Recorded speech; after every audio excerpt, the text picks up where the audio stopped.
our guest of honor, Honorable Mike Mposha MP, the Minister of Green Economy in the Republic of Zambia, COMESA Assistant Secretary General of Programs, Ambassador Dr. Muhammad Kada, COMESA Assistant Secretary General, Administration and Finance, Dr. Dave Harman, distinguished practice managers from the World Bank, Dr. Yadviga Semikolonova and Mr. Simon Stop, distinguished World Bank Country Manager, Mr. Akim Fok, members of the Diplomatic Corps, permanent secretaries and senior government officials here present, distinguished guests, representatives of the media, ladies and gentlemen, all protocol observed. My name is Bernard Zawanda. I'm the Director of Infrastructure. I will be the Director of Ceremonies for this particular session.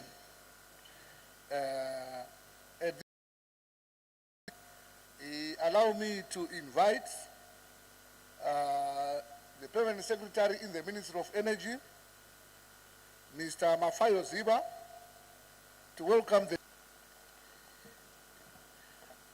Thank you very much, moderator. As introduced, my name is Mafayo Ziba, Director Energy, here standing in for PS Energy, who could not be with us today. A very good morning to all of you. Good morning. I hope everyone is well. My task really is just to offer welcome remarks to everybody. So allow me to start by recognizing His Excellency Assistant Secretary General of COMESA for Programs, Dr. Muhammad Kada. I also recognize the Assistant Secretary General from COMESA for Administration and Finance. I also wish to recognize the presence of the World Bank. Also to recognize all government officials here present with us. Also to recognize all the delegates that have traveled. It's an honor and delight for the Ministry of Energy to host this event in Lusaka,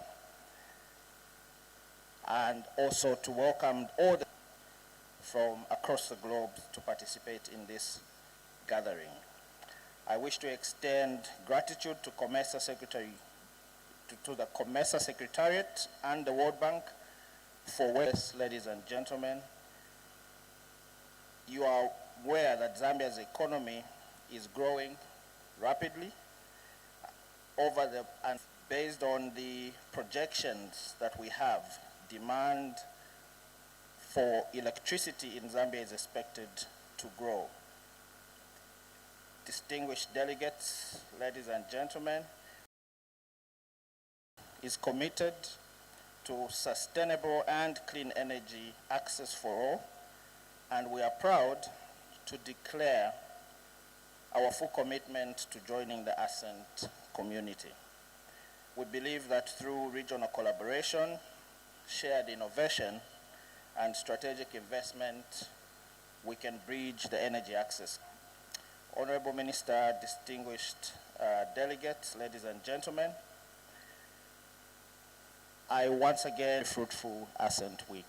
Thank you very much.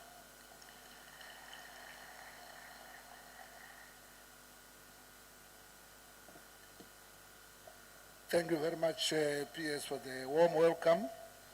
At this juncture, allow me to invite Dr. Dave Harman, the Assistant Secretary General for Administration and Finance at COMESA, to also welcome the delegates to COMESA this time. Thank you.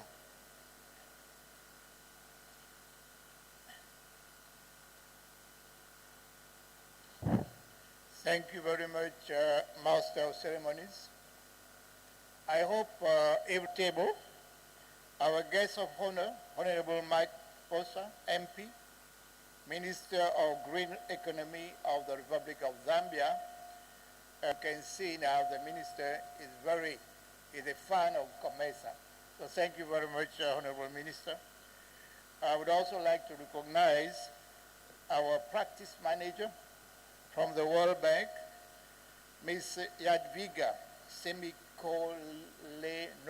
I hope I pronounced it very well, and Mr. Simon Stopp from the same organization, and colleagues from the World Bank. We'd like to also recognize my colleague, the Assistant Secretary General, Programs, Dr. Mohamed Kada, member states and delegation from COMESA member state and non-COMESA member state present, the Permanent Secretary of the Ministry of Energy of the Republic of Zambia, Mr. Mafao Ziba. Thank you, sir, for honoring us. Permanent secretaries and senior in government and I would also like to say thank you to them because they are hosting the COMESA Secretariat since 1982. Now, you might know as what we call the Eastern and Southern Preferred Trade Arrangement. And then in 1994, your presence here is not only a symbol of commitment, but also a signal of collective purpose. We share equals. You can see Africa is, because already we have so many initiatives that we are doing together with other partners, and this one is called juncture in our development journey. Globally, the energy sector is undergoing a seismic shift, moving away from the fossil fuel. Moving away from the fossil energy is a must for all our COMESA countries and for all the countries in Africa. Don't only supply them with reliable energy, but we should also make sure that we provide them with affordable energy, because a lot of the SMEs, they need energy and they also need and one way of absorbing on our climate. So we need to be addressing both the energy and also the climate change together. I'm glad to welcome you to this Ascent to meet the energy challenges of our region. We were talking with the minister and the Republic of the official of the government, and 7 million are yet to be connected. So that is effort in meeting or in providing solution to our region. Guests of honor, distinguished delegates, ladies and gentlemen, as a regional implementing partner across all the eligible member states, our mandate includes facilitating policy harmonization and regulatory alignment, supporting cross-border energy trade and infrastructure development, mobilizing private sector investment through Enable framework, and advancing inclusive access in line with the SDG 7 and the African Union 2063. Now, I was talking to one of the colleagues of the connecting 300 million people, 300 million customers on the grid. It will also mean that we produce that much electricity that is needed by the whole population. And we should also to make sure that both of them, not only helping us to connect, it is also helping us to produce.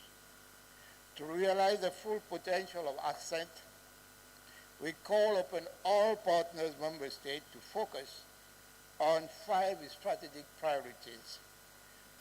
We need to align our policies and standards, like I said, to make sure that we attract investors in this sector.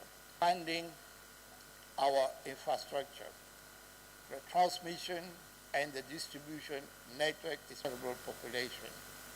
COMESA is committed, together with the World Bank, to transition into the renewable energy and to make money on building and integrating the grids from one member state to another, like you have done in the South African power pool, and you are working with the East African power pool, and COMESA can play a very lead role in both of them, because we have member states that belong to both of them, the East African power pool and the Southern African power pool. And also we need to be working on other areas, which now making sure that we improve the standards of the living of our people, and these are very critical for us as COMESA. And before I end, I would also like to inform you that on 9th October 2025, the head of states and government of COMESA, they are meeting in Nairobi, Kenya, and this is what we call the annual summit of the COMESA. And they want to make sure that the report that we will be presenting to them, and of course this report will also be presented, part of this report will be also presented to the head of state to take stock of all the work that is being done by member states, all the work that is being done by COMESA partners, by the World Bank, and by the COMESA. But before that summit, there will be what we call the business forum. The business forum is meant for the private sector. And those invitations that we have made to the private sector, the private investors, we invite you. There is already a link that has been created. You can register yourself for the business forum, and there will be a lot of information that you can get from that business forum. So, Honorable Minister, distinguished delegate, ladies and gentlemen, I thank you very much for giving me this opportunity to talk on the second week of Ascent. And like we said, imagine 2030, we are already in 2030, and we have connected 300 million, and imagine the benefits that our region will derive from these 300 million people that have been connected. So I thank you all, and let's wait for more fruitful engagement between all of you. Thank you very much. Thank you, Honorable Mr. Speaker.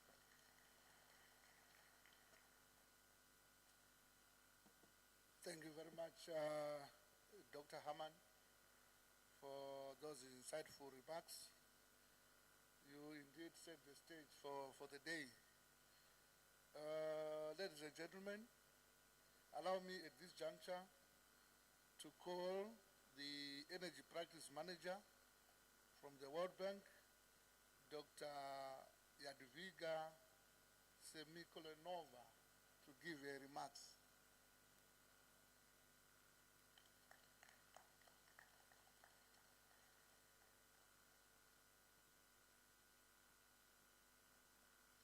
Thank you very much, MC. I see you practiced my name. Not an easy feat. Honorable Minister, Excellencies, distinguished delegates, colleagues, good morning. On behalf of the World Bank Group, I am honored here to welcome all of you to Lusaka to this second Ascent Week. And to begin, I would like to thank COMESA Secretariat to bring all of us here to this absolutely beautiful venue. And if you haven't seen the golf course, please, when you have time, do take a look. It's absolutely stunning.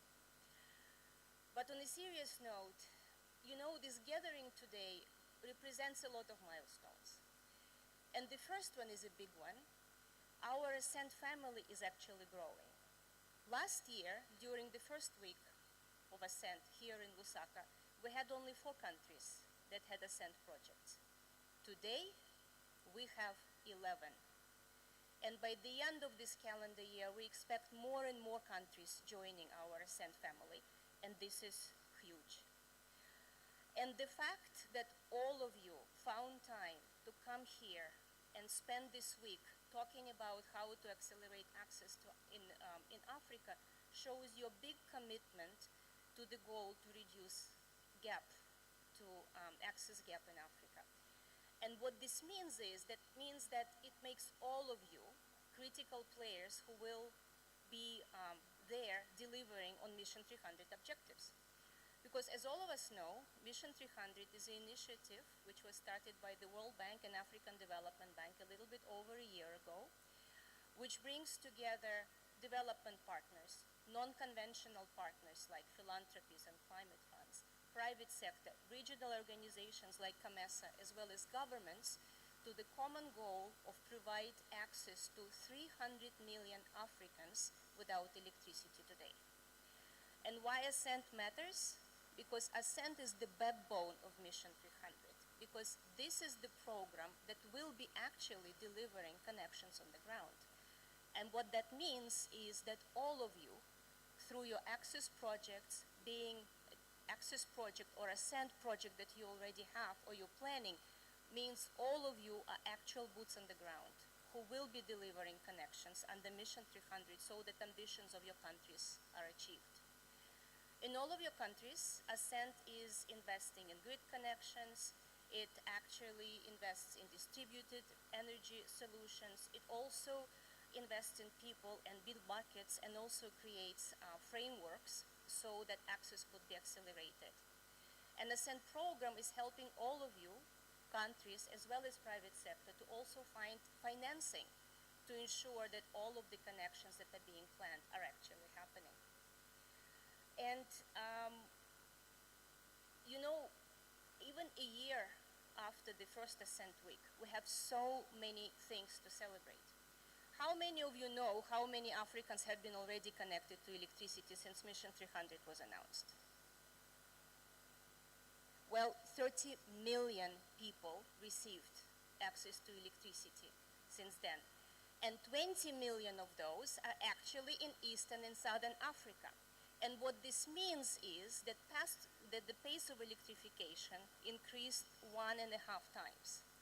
And this is unprecedented. This is the highest pace of electrification in Africa over the, 10 years. And I think this deserves a round of applause to all of you, because all of you made it happen. That said, 2030 is not that far away, and we still have a very, very long way to go and a very, very steep mile to climb. And what does it mean to us? Well, it means that to be more effective, to be able to acknowledge our challenges fast and very promptly finding the solutions, which basically mile connection. Ascent should continue strengthening institutions, building markets, and invest in people.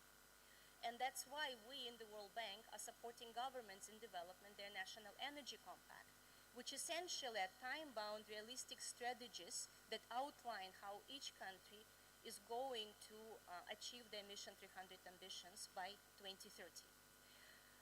12 compacts were announced in Dar es Salaam in January of this year. 17 more governments will present their compacts next week at the sidelines of United Nations General Assembly. And we truly hope that all countries in sub-African continent will actually develop national energy compact.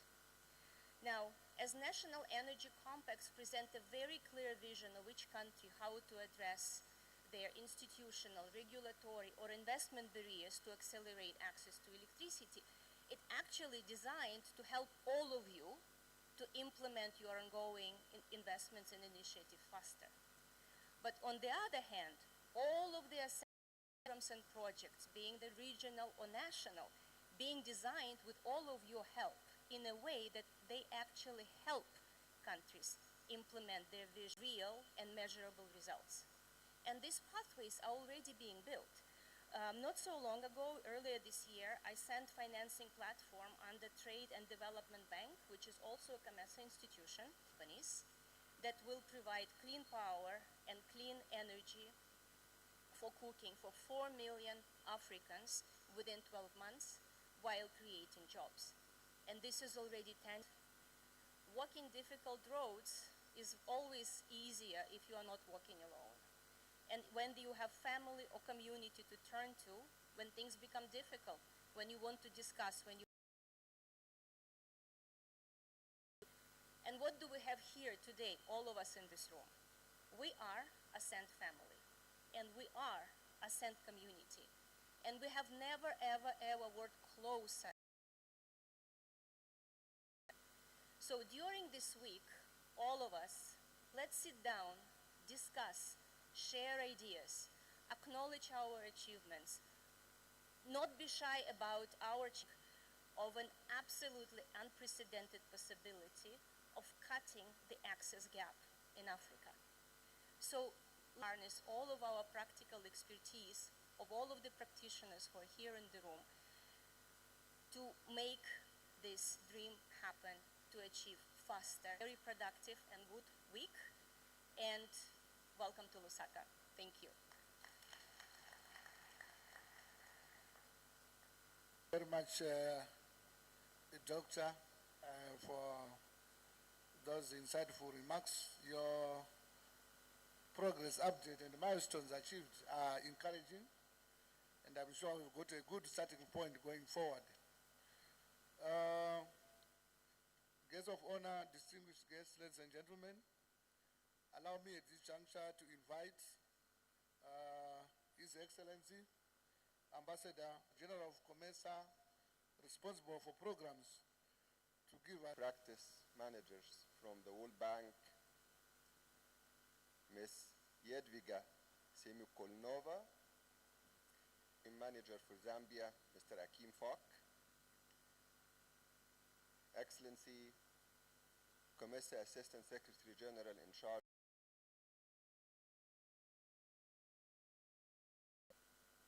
members of the diplomatic corps, permanent secretaries, and senior government officials here present of Ascent family and member states, representatives of the media, ladies and gentlemen, all protocol of gathering. Taking place around 1 year since we launched the Ascent project. Here past since the launch of the project, it is perhaps even more importantly a reaffirmation to a goal that is not only urgent but also noble and strategic, achieving universal, equitable of Eastern and Southern Africa. This is required, absolutely required, to spur economic and social development and to facilitate the provision of better quality services for health, education, and other social sectors. On behalf of COMESA and the COMESA, one of our long-standing and most forthcoming traditional partners, for its broad and sustained commitment financing this event.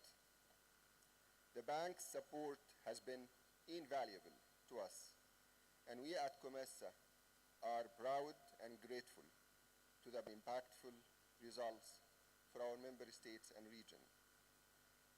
We are equally grateful to all of you, representatives of the Ascent family, the Ascent vision.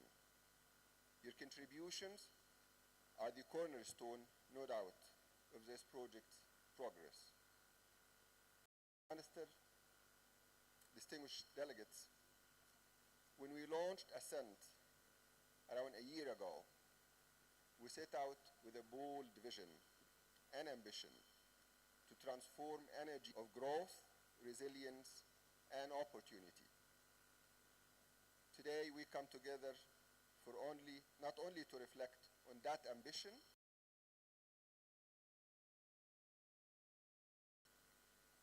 the name Ascent signifies more than upward momentum.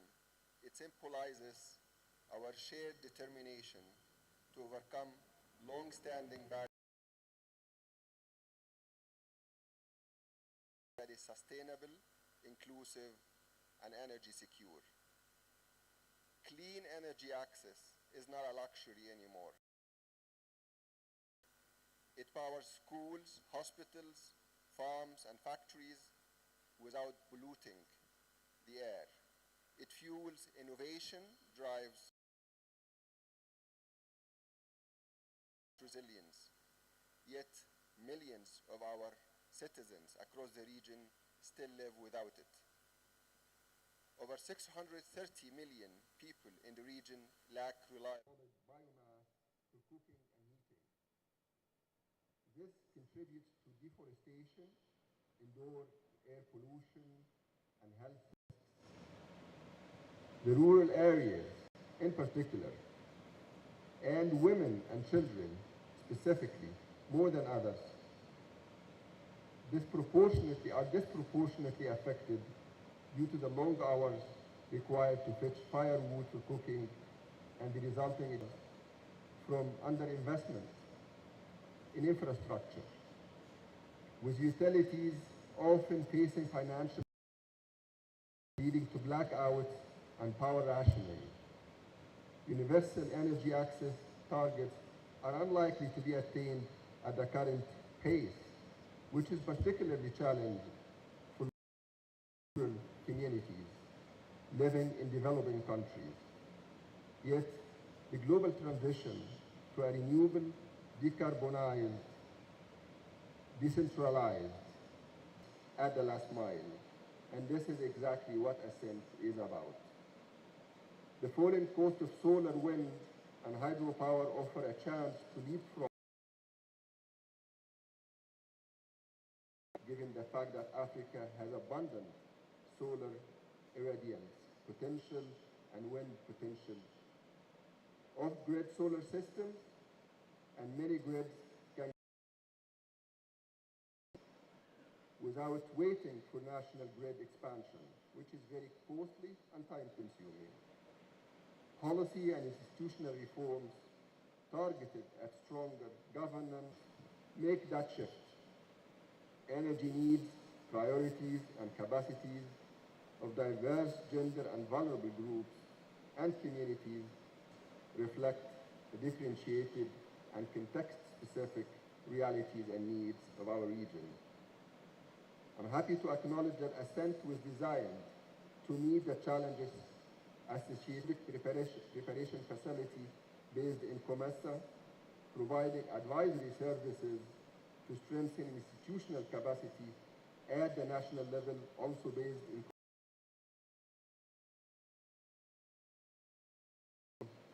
aligning with Sustainable Development Goals, specifically Sustainable Development Goal 7, affordable and clean energy for all, and Sustainable Clean Energy, and Sustainable Development Goal 5, gender equality.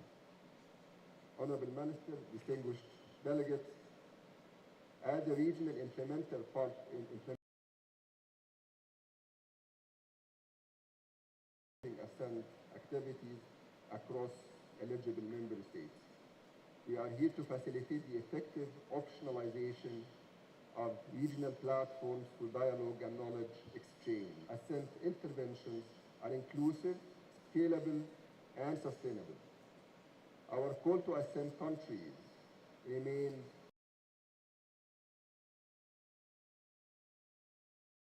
of the facilities and resources made available under the Ascent project, including the Regional Energy Access Accelerator platform of the project and one of the Comessa proud institutions, the trade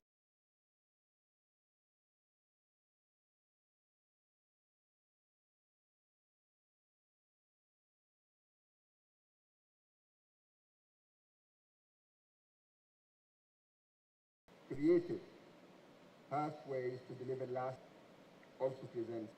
Therefore, let's work together. We call for bold leadership and swift implementation pathways. In particular for access activities that address for access, activities that address to champion equitable energy transition and ensure that no community, no business and no business and no future is left behind. As we commence this Ascent program week, lead with purpose and work in partnership to unlock the full potential of clean, sustainable energy access in our region. Thank you.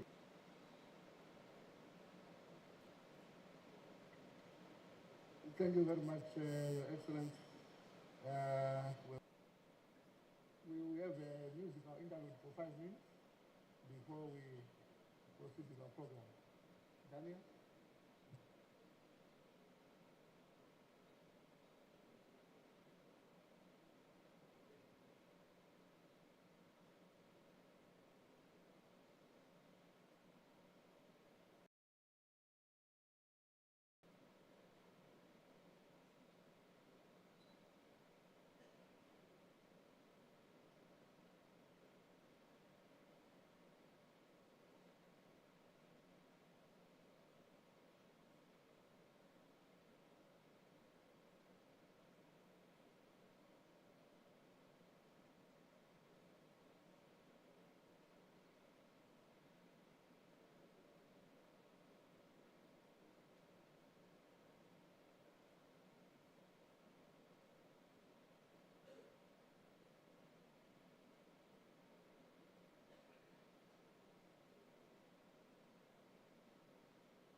Thank you very much for the entertainment.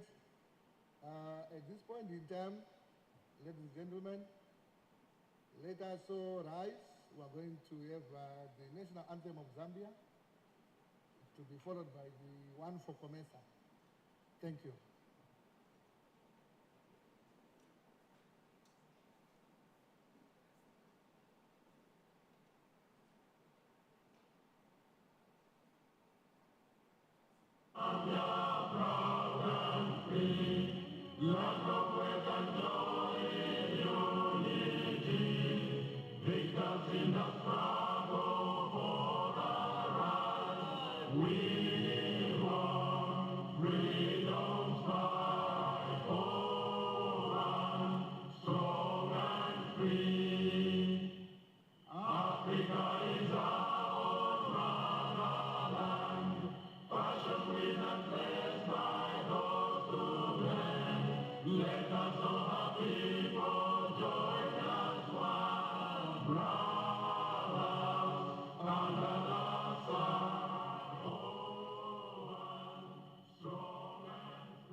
Thank you very much. You may be seated.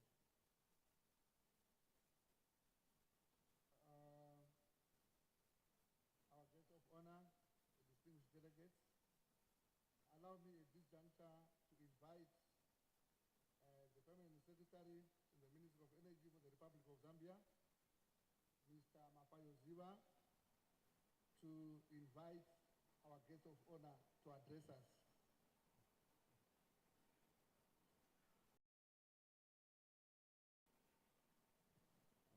Thank you very much, Director of Programs. At this point, I have the honor rare privilege to invite our guest of honor this morning, Honorable Mike Mposha, Minister of Green Economy and Environment, Zambia, to address this gathering, but also to officially open the 2025 Ascent here in Lusaka.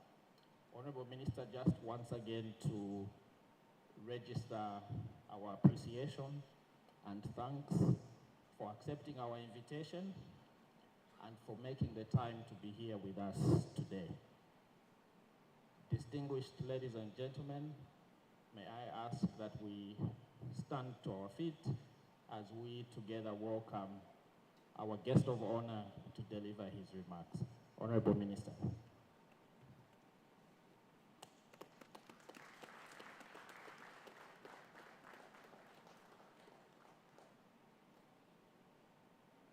Thank you. Please be seated. Director of Ceremony, permit me to start by recognizing of His Excellency COMESA Assistant Secretary General for Programs, Ambassador Dr. Muhammad Kada, the World Bank representative, Ms. Yad Bidan, His Excellency COMESA Assistant Secretary and Finance, Dr. De, the members of the Diplomatic Corps, morning. I bring you warm greetings from the Minister of Energy. Your presence here is not only a testament to your commitment to sustainable development, a powerful signal that the future of energy in Africa 100 megawatts. Today, it has increased to 3,885 megawatts. Our electricity demand has surged by our peak load is projected to exceed 2,400 megawatts by the year 2030. By the year 2030, we are 4,500 megawatts to meet our national electricity, working together to ensure we realize the vision of ensuring universal access to electricity by the year 2030. I'm also delighted to share with you that Zambia has been given a grant of $200 million from the World Bank under the Ascent program, and I'm further delighted to announce that the Access project will be launched within the course of next week. Distinguished delegates, as projected by the International Energy Agency, we share the global population in the sub-Saharan Africa expected to experience limited energy access by the year 2030 is estimated at 85% or 560 million people, which is likely to worsen the prevailing energy poverty and the energy insecurity status of the region. Further, this reality is highly likely to negatively impede planned developmental plans in tandem with Sustainable Development Goal number 7, Sustainable Energy for All, and Sustainable Development Goal number 5, Gender Equality, aimed towards attainment of equitable social economic progress. Proactive response measures require regionally and nationally coordinated and collective development efforts set to secure inclusive and increased energy access, energy finance, with deepened private sector engagement. Distinguished ladies and gentlemen, this is where the Ascent program becomes not just relevant, but revolutionary. Launched in June 2024 by COMESA in partnership with the World Bank, Ascent, Accelerating Sustainable and Clean Energy Access Transformation, is a $5 billion aimed at electrifying 100 million people across Eastern and Southern Africa by the year 2030. It is a bold, visionary challenge. Zambia is proud to declare its full commitment to joining the Ascent community. We believe that through regional collaboration, shared innovation, and strategic investment for our neighbors in Malawi, Zimbabwe, Mozambique, Tanzania, Namibia, Botswana, and beyond. Ascent's three pillars, regional and national platforms, grid electrification, and scaling distributed renewables, align seamlessly with Zambia's national energy strategy. We are particularly encouraged by the program's regions, averaging 5.5. Our installed solar capacity is under 400 megawatts. This is a miss to correct. I believe that Ascent offers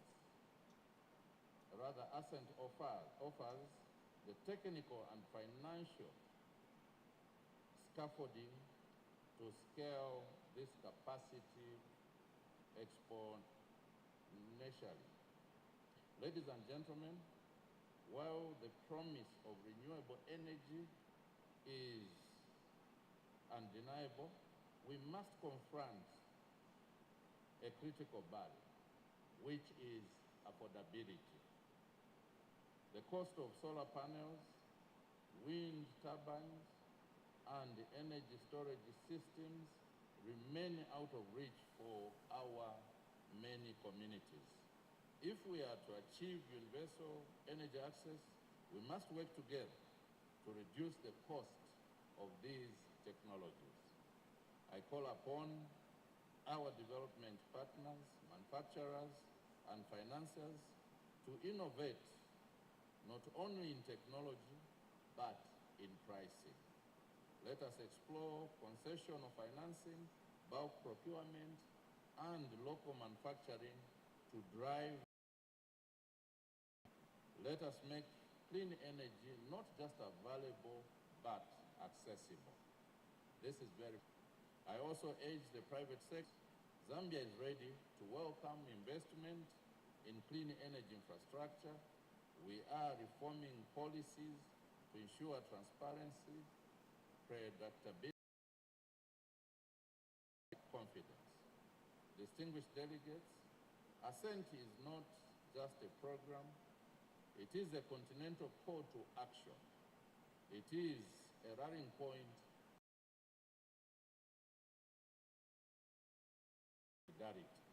Let us remember, energy knows no borders. A solar farm in Zambia can power homes in Malawi, classrooms in Uganda. Through Ascent, we can build interconnected energy systems that go beyond geography and politics. This is our moment to lead, not just as nations, but as a continent. As we commence this Ascent Program Week, let us be reminded that our work extends beyond infrastructure and electricity. At the heart of this initiative are the people, the millions across Eastern and Southern Africa, who 1 year from now should not only see progress in data and reports, but experience real visible movements or improvements in their daily lives. The light that illuminates their homes, energy that powers their economies, and a renewed sense of hope for a more secure and dignified future. Let us act with agency, lead with purpose, and work in partnership to unlock the full potential of clean, sustainable energy access in our region. Distinguished delegates, let me close with a vision where every child in Africa studies under an electric light, where every clinic operates 24/7, every entrepreneur powers their dream with sustainable energy, where no village is left behind. Let this Ascent Week be the spark that ignites this transformation. Let us live here, not just inspired, but mobilized. Let us rise together to build a future where clean energy powers every dream. With these few remarks, unfortunately, I'm told they must end with these few remarks. So indeed, with these few remarks,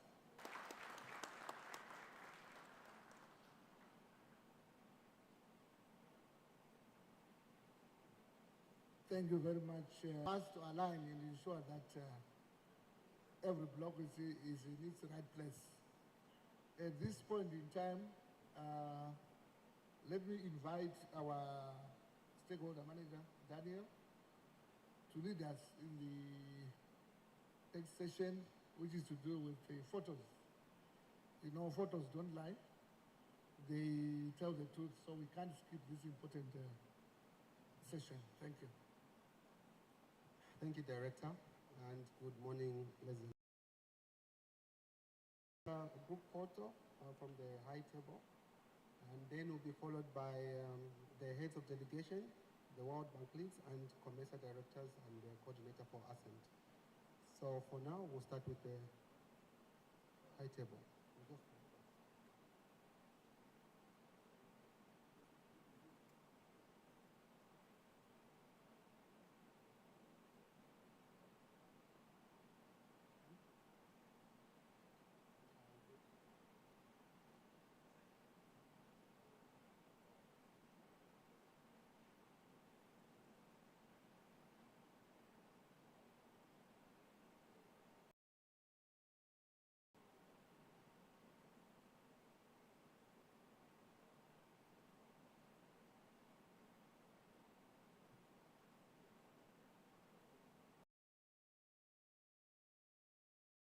I would like to call the heads of delegation and the team from the World Bank and COMESA directors and the Ascent coordinator to come and join me.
Thank you very much.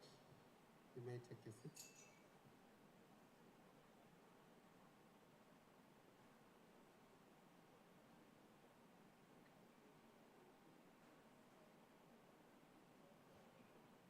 Thank you very much. It's now tea break. Let's break for 15 minutes. I think we are behind time. Let's just grab a cup of coffee, make it quick and come back. Thank you very much.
Hello, where is Nawina? We need the directions. Where is the tea? Southside.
Good afternoon, everyone.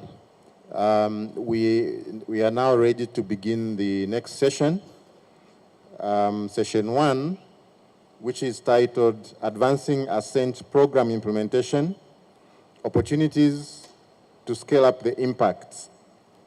As many of us know, the Ascent program represents a transformative approach to tackling the persistent challenge of energy access in Eastern and Southern Africa. And today's session is all about taking stock, reflecting on the achievements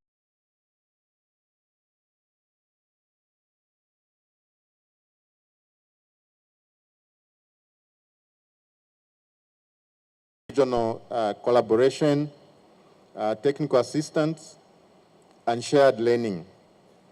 We will begin with two insightful presentations: review of the program's progress and future strategy, and then a closer look at how the COMESA Regional Energy Access Acceleration Platform, a powerful tool for unlocking technical assistance support. Following that, we will have a dynamic panel discussion featuring country-level perspectives from across the region. These national insights will ground our understanding in real-world implementation, basically covering the challenges, the breakthroughs, and the lessons that we have learned along the way. Let's begin the session with the first presentation, which will come from Ms. Dana Risankova, who is the lead energy specialist at the World Bank. Dana has played a central role in shaping and steering energy access strategies across Africa, and today she will share valuable insights on how Ascent is evolving and also on how we can scale up to meet the regional demands. So the presentation that Dana will give is called Ascent in Review, Taking Program Implementation to the Next Level. So at this point in time, I would just like to invite Dana to come to the stage.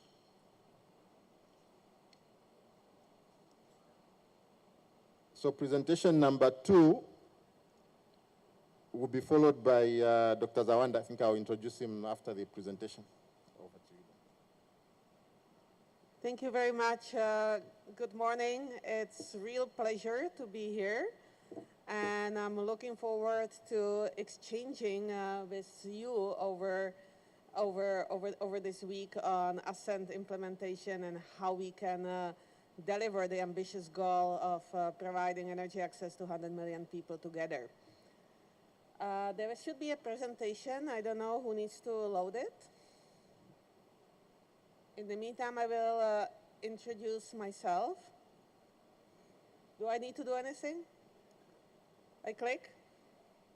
Oh, it is, okay. Thank you. So my name is Dana Rishankova. I'm a lead energy specialist with the World Bank based in Nairobi, covering energy access in Eastern and Southern Africa. And together with my great colleague and friend Monali. Monali, can you raise your hand or yourself? Okay, is Monali here? She'll be back. You will, if you don't know Monali, you will get to know Monali soon. So the two of us are managing the Ascent program that we are gathering around here. To get started, I think this is the feel-good slide. We should all be proud of ourselves as the Ascent family. We launched Ascent just about a year ago, a little over a year ago. And at that time, we only had 4 countries, the 4 first pioneers that have started Ascent. And I remember during the launch, we had a lot of discussion. When will the other countries come? How will they come? And we're really, really pleased to say that as of today, we have 11 countries. So the 4 have grown to. And our plan is when we have the next Ascent Week, a year from now, we hope to grow our Ascent family to 20. And we know that many of the prospective Ascent how does it all work together? I think this is one of the really critical and very special features of the Ascent program, that we engage with every country that wants to be a part of it and develop specific targeted country program that is responding to the context and the priorities and the needs of individual countries. But we have also seen that doing just that can get us moving the country programs with regional operations, where we feel that it's more efficient to address a challenge from a regional level. So for COMESA, it's clear the knowledge that is created country by country needs to be shared. And COMESA's role is really to help to share that knowledge and help to build common knowledge and common best practices that all the countries can benefit from. We will hear from Trade and Development Bank here about how they are progressing their financing facilities for the distributed renewable energy and clean cooking companies, so that they can be the accelerator of the progress from the regional level and complementing what the countries are doing at the country level.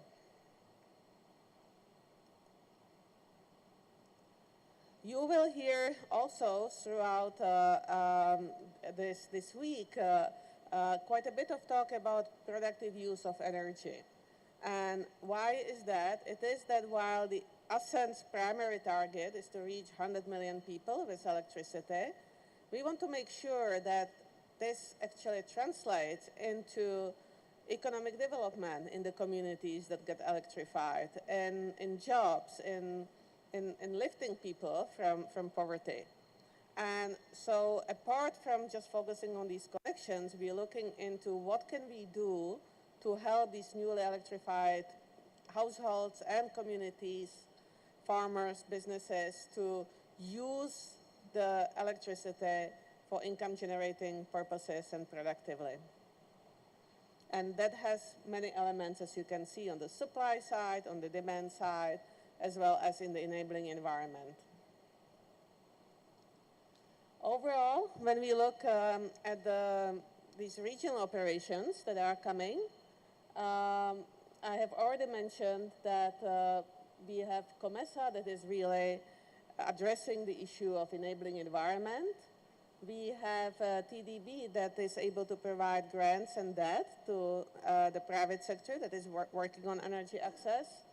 And where we are right now is we're trying to set up additional financing facilities that will also help to move energy access further. One of them, together with IFC, we're working on, this is Pan-African or across Sub-Saharan Africa facility that is called Zafiri, that will be able to provide equity investments to distributed renewable energy companies operating in ASEAN countries and beyond in Sub-Saharan Africa. And we're working also on a new de-risking facility to really help bringing more commercial banks in your countries to lend to distributed renewable energy and clean cooking. So this is because there is a lack of local currency financing. I think everyone speaks about it. There are banks in the countries that have local currency financing, but they find this business too risky. So how can we design something that will help them to come in? And when we're looking into this ecosystem of the regional facilities and how they can be an accelerator, we're also working with partners. One of the key partners in this area is the Green Climate Fund. Unfortunately, our colleagues have had from Green Climate Fund, GCF, had flight issues, so they're coming here, but they're coming here a little bit later. But what we're trying to figure out, a partnership between Ascent and Green Climate Fund that we call Ascent Green, where we're linking the energy and the climate objectives together in order to move even faster, to accelerate the progress when it comes to distributed renewable energy in the region. And we will have specific session on that, so I will not delve into that now. This is the snapshot then where we are. And just again to reinforce what a journey it has been since Ascent has been approved, where we got almost every 2-3 months, we got a country that has joined. Most recently, as we heard today, Zambia and also Ethiopia are two countries that have joined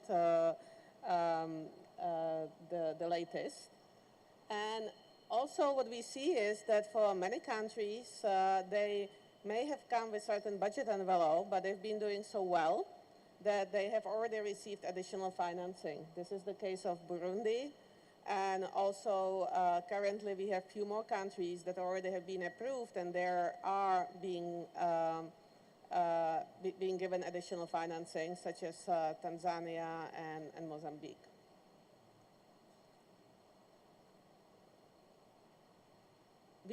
You have heard about Mission 300, I think in general, as well as it's been mentioned many times today.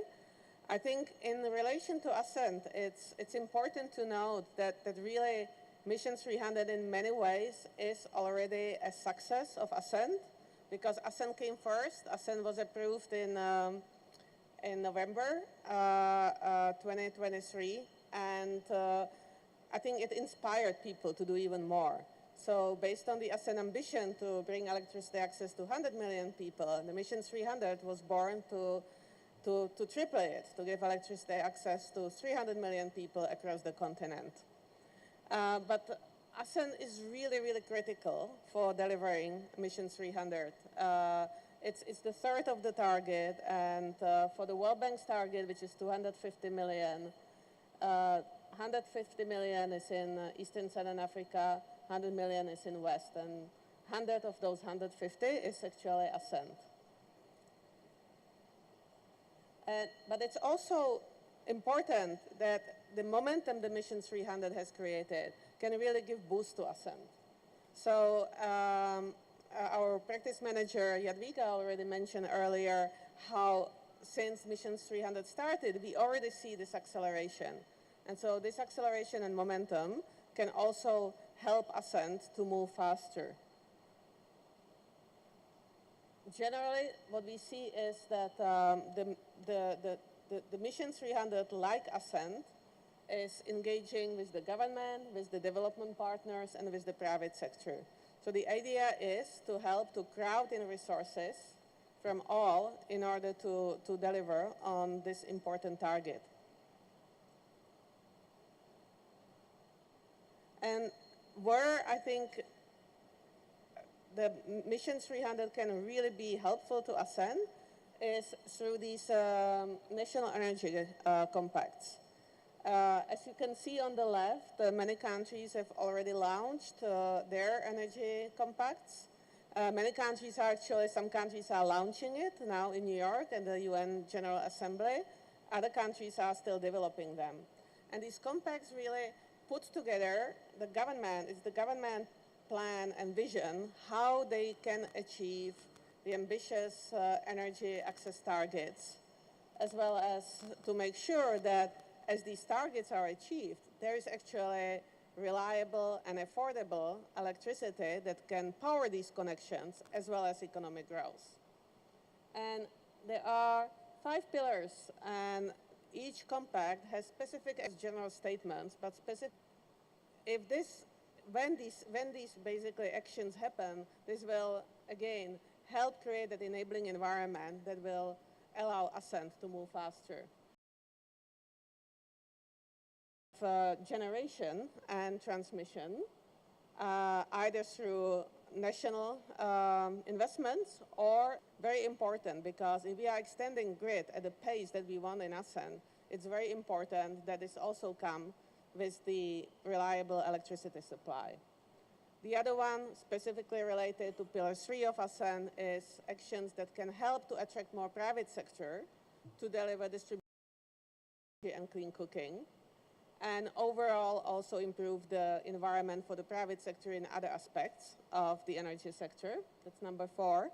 And very important that we have actually in the region healthy and efficient and capable utilities to deliver all this. So the last one is relating to improving utility performance and working towards utilities being able to deliver energy for all.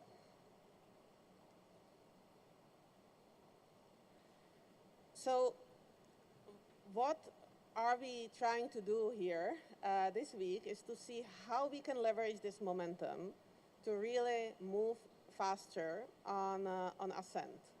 I think an enormous amount of work has been done in a very short amount of time, but we only have 5 years now to achieve Ascent's targets. And as you can see, and this is actually the started really was launched only a little bit actions are happening.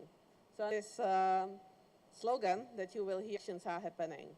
So this slogan that you will hear quite a bit, delivering results faster, smarter, together. Why faster? It's clear, because solve every problem on your own. The problems are very similar across countries, and what's a problem in one country may already have a solution in another. Can we work smarter together to really sit down and figure out what works and how do we make it work in different country contexts? And that's why together. So just one thing I will ask from you for this week is please be open. Be open about the challenges that you're facing so that we can really discuss solutions and bring ideas how they can be solved. And be open-minded about receiving ideas from your colleagues from other countries. So thank you very much. That's the end of the presentation. And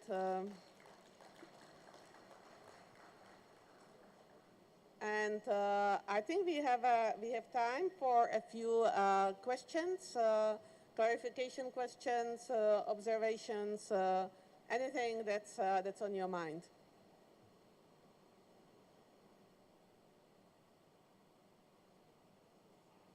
Simon? Thank you. Excuse me. Thank you, Dana. Simon Stolt from the World Bank.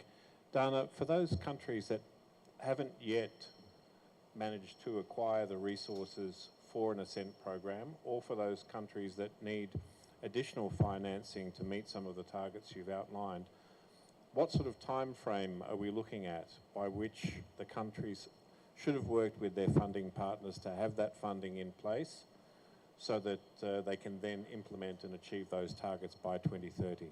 Thank you. Thank you for the question. So I think there are two parts to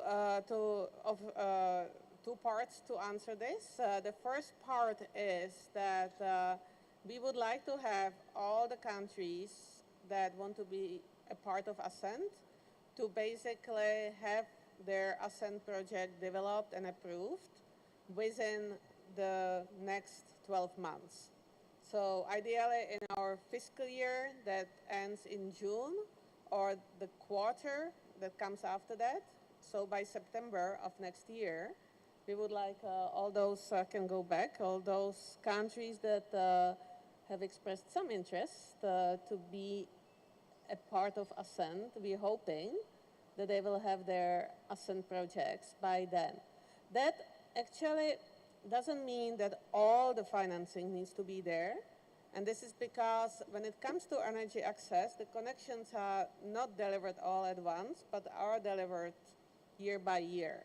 But if we don't start and we don't set up, we don't have the structures to deliver these connections, it will be very hard to get there by 2030. So if we can get all the countries to join next year, and then we can work towards delivering the financing that is needed, which can come even year by year.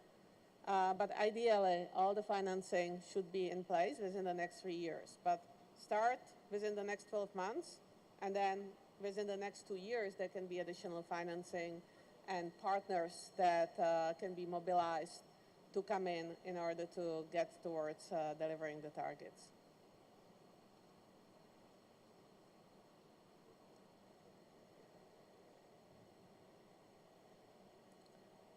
Any more questions, please? Yes, I see. I may need some help. It's a big room, so I need some help with monitoring the questions. And if I don't see you, please be loud. Yes. Thank you. Okay, thank you very much for the presentation. Our question is on the compact development, and would want to know what informs or informed the classification of countries per the cohorts that were presented, and also if there are any set timelines for the delivery of the compacts, again per the cohort. And lastly, is there any support from the bank for the development of those compacts? Thank you. I will start, but I will ask maybe our practice managers, Simon and Jadwiga, to complement this. So the compact, really, the countries that already had compact and have compact, I think they've been selected on a basis of the discussion between the World Bank and the countries, and based on interest expressed by the countries, but with the idea that this shouldn't be an exclusive list or limited list, that any country that is interested in having compact is welcome having the compact. And typically these compacts really build on the knowledge that exists in the countries. These compacts in many cases have been developed within 2-3 months, sometimes 6 months, whatever is needed, but basically taking the existing knowledge in the governments, in the partners, and coming together, especially for the governments and government agencies, and coming up with the targets, but the targets then that are backed by specific actions that will lead towards achieving them, and financing needs that then in the end also inform the dialogue with the development partners and the private sector on their financing. So I wonder, Jadwiga? Thanks a lot, and that was an excellent question.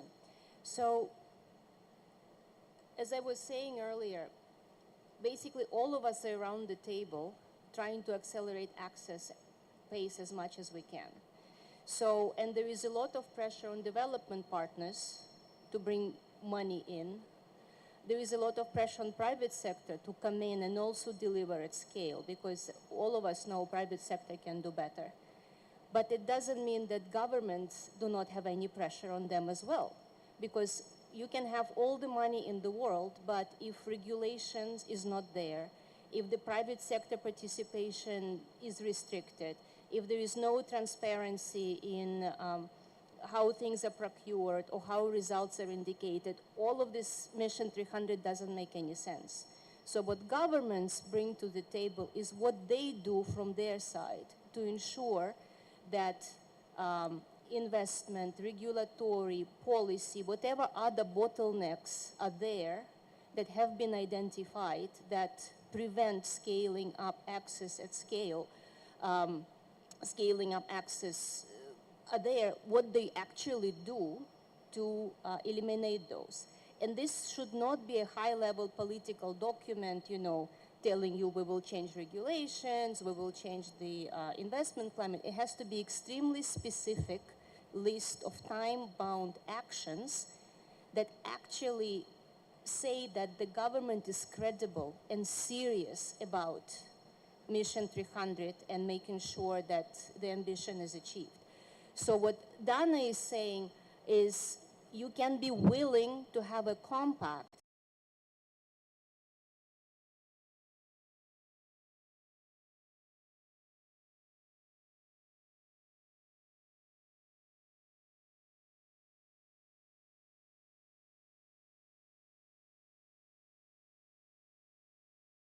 this will not be announced as part of a compact. So essentially, governments put together the best of their technical people to see what is the credible proposal they can put on the table. And what we, African Development Bank, IFC, and other development partners like GAP or Rockefeller Foundation, who are also part of Mission 300, are doing is we're helping the government essentially truth-proof what they're putting on the table.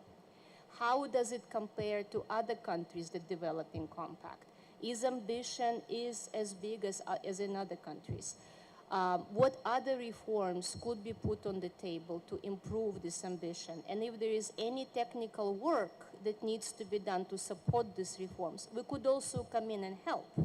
And this is a separate technical assistance facility for Mission 300, which is different from Ascent Technical Assistance Facility, is there to help countries to basically put something meaningful on the table. And that's why there were only 12 compacts in Dar es Salaam, because many more countries wanted to develop, but not that many credible documents were produced. And that's why only 17 are going to be announced next week. And a lot of countries were actually kind of pushing forward implementation of their compact because they were not either ambitious enough or realistic enough. So this is a very long answer to your question, but basically for the governments, they need to be credible to put ambitious proposals forward, and our job is to help them implement it. So let me stop here.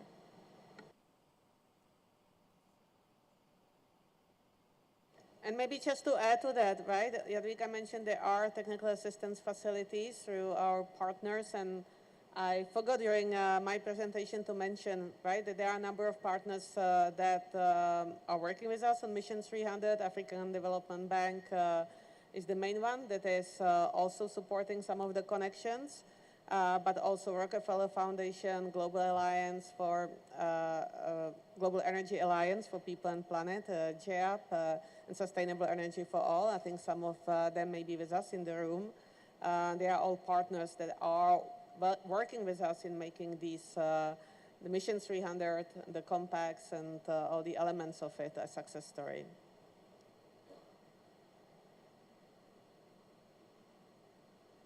Do we have any other question?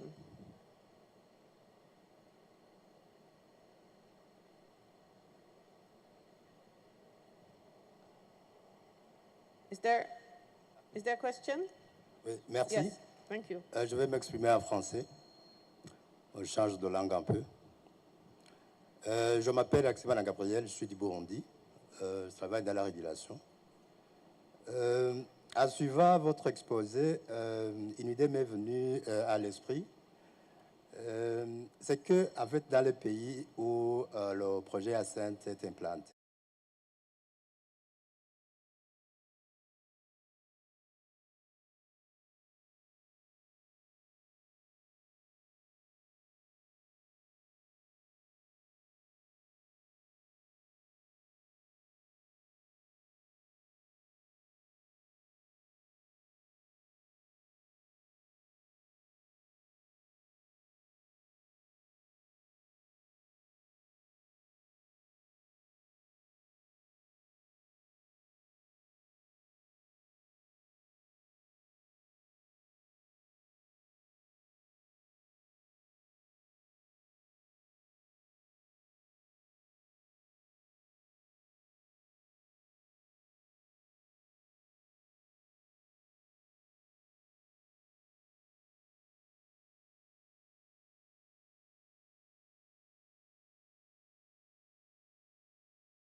We just need to understand what needs to happen, and then we'll figure out how to make it happen together. Thank you. So I think with this, I think we could move to the panel that is exactly focusing on this question. What has been the early implementation experiences, lessons, challenges, as well as success stories for the countries that have started implementing their Ascent programs?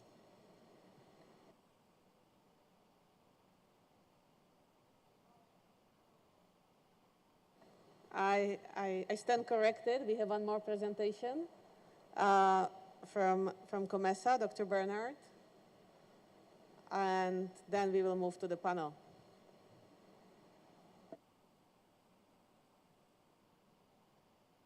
But it's also very pertinent because it's about how COMESA can help you to overcome the challenges that you have.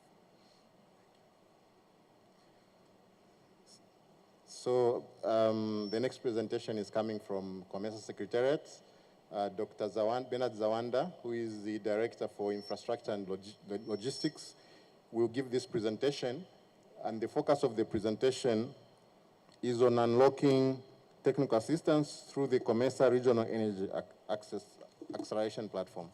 Dr. Zawanda, you're welcome.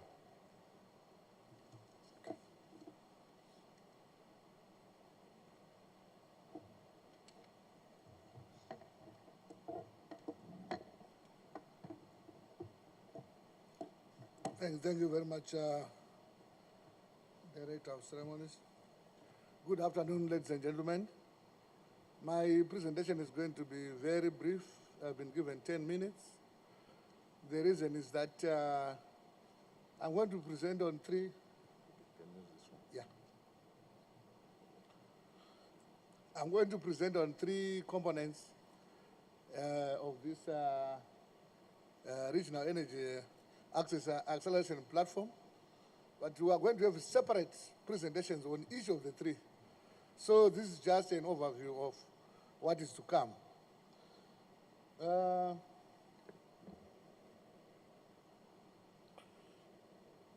I've got two major points to dwell on. One is just an overview of the regional energy access acceleration platform, which is comprising of the three elements I was talking about: the DMRV, PPF, and the ASF. And then I'll give you an update of what has happened so far towards the implementation of these components. I'll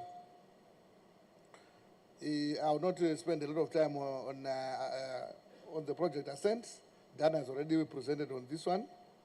But what is important maybe is for me to indicate that COMESA has got a $50 million component that is to deal with the regional energy access acceleration platform. This is supposed to assist member states to implement their individual Ascent programs at the country level. So this is a technical assistance that can be offered by COMESA Secretariat. What are the objectives of the regional energy access acceleration platform? The first issue is to strengthen policy and regulatory frameworks so that we enhance the energy access program implementation. We want to support project planning and design so that they are ready before financing. We also mobilize resources through carbon finance to support sustainable energy projects and regional integration. Fourth, supporting adoption of digital monitoring, reporting, and verification systems for energy projects. The three components of our regional energy access acceleration platform, that is the project preparation facility, the advisory support facility, and the digital monitoring, reporting, and verification component, DMRV. Here, we are looking at the regional DMRVs, or regional DMRV. This one is an aggregation of individual DMRVs. Each country, because it's implementing its program,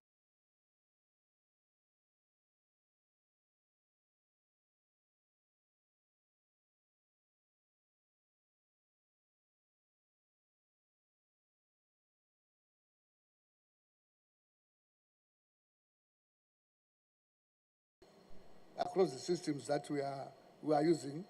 We'll be measuring certain statistics or metrics on the implementation of the program as it relates to financing, private sector participation, knowledge building, and the like. So COMESA will use its $50 million facility to support the implementation of the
where we need to identify, prioritize, and facilitate cross-border energy provision among multiple countries. These are grid connections, on-grid DRE, clean cooking, to accelerate energy access in border areas. So there is an issue of energy trading once you bring in the cross-border issues.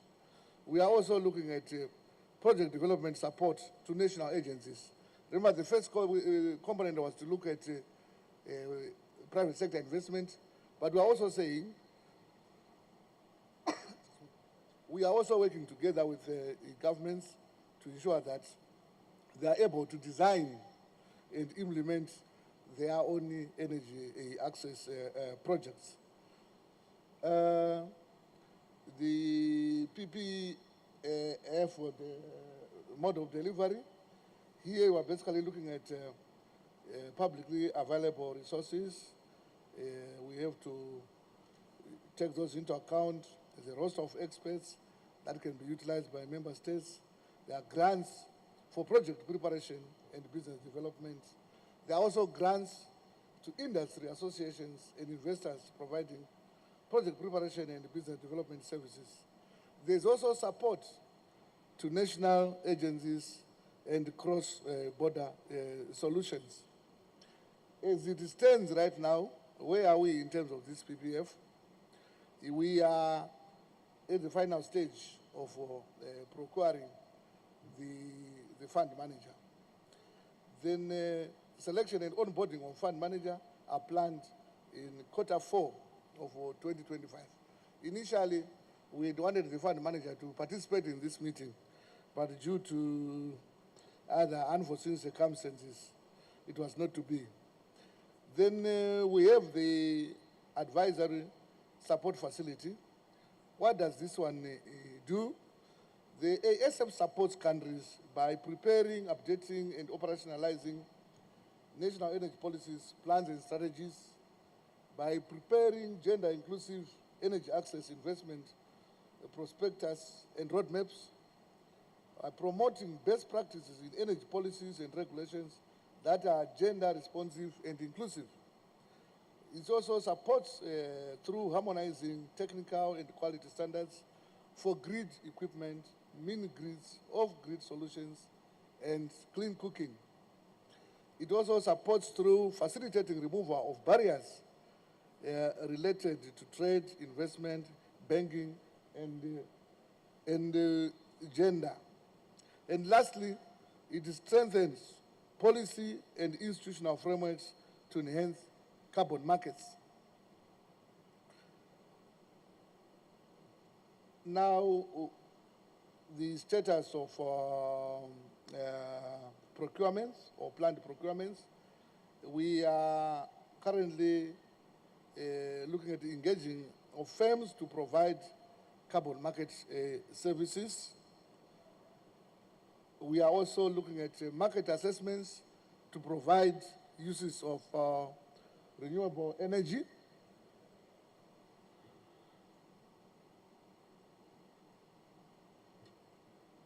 And we are also supporting Kenya as a country to develop the pure strategy and accompanying implementation plan.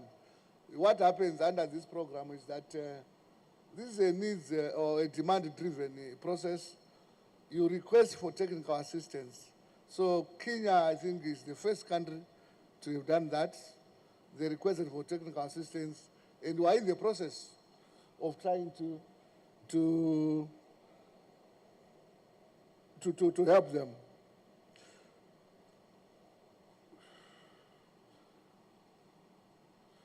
Now, we also are developing the COMESA model policy on gender mainstreaming in energy access.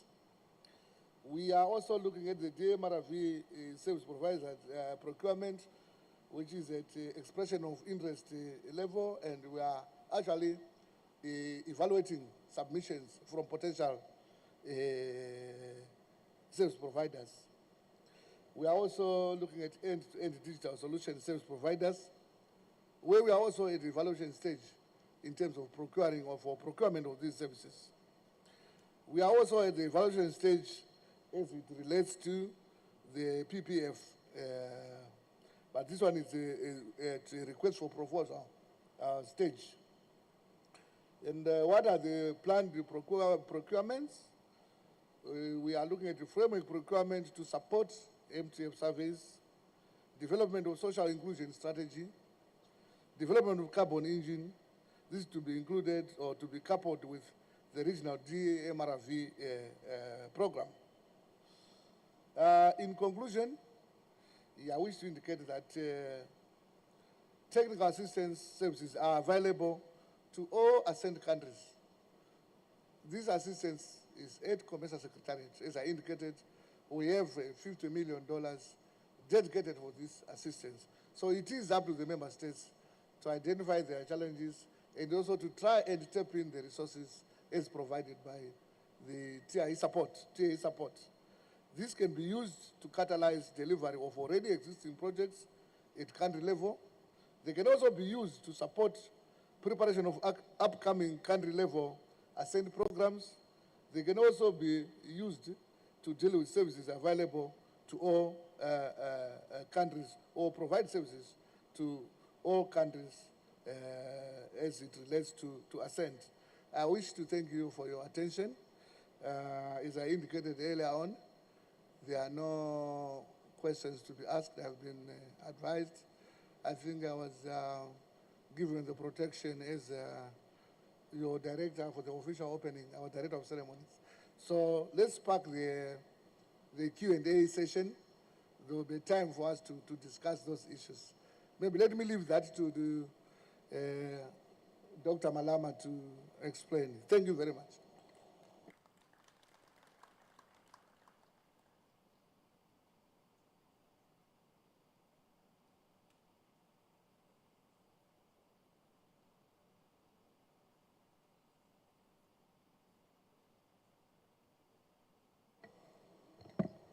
Thank you, Director. I think I've been guided. There will be no questions for now. So, because most of what the Director has presented will be covered in the later session. So you have an opportunity to ask those questions.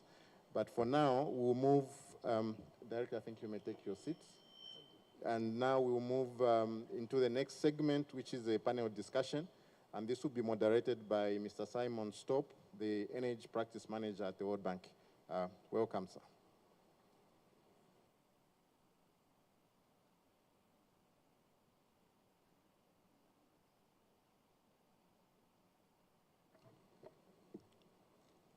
while we're waiting for some microphones for the panelists, I might quickly introduce the panelists and ask them to come and join me on the podium, please. Firstly, Mr. Milian Mafuta, Director of Electricity from the Ministry of Energy in Malawi. The bios of the panelists are on the networking page, and I'd invite you to look at the backgrounds of our panelists there so that we can save some time and get into discussion. Next, Ms. Lindiwe Mbingo, Principal Secretary of the Ministry of Natural Resources and Energy from Eswatini. Please join us on the panel, Ms. Mbingo. Ms. Advera Mwijage, Director of Renewable and Alternative Energy Technologies from the Rural Energy Agency of Tanzania.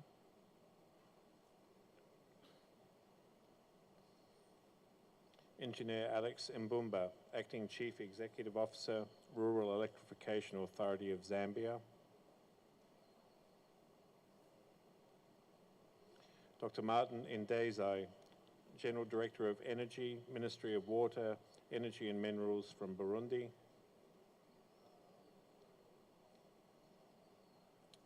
And Mr. Tilohun Bernahu, Director, Universal Electric Access Program, Ethiopian Electric Utility, Ethiopia. Thank you for coming to join me on the stage.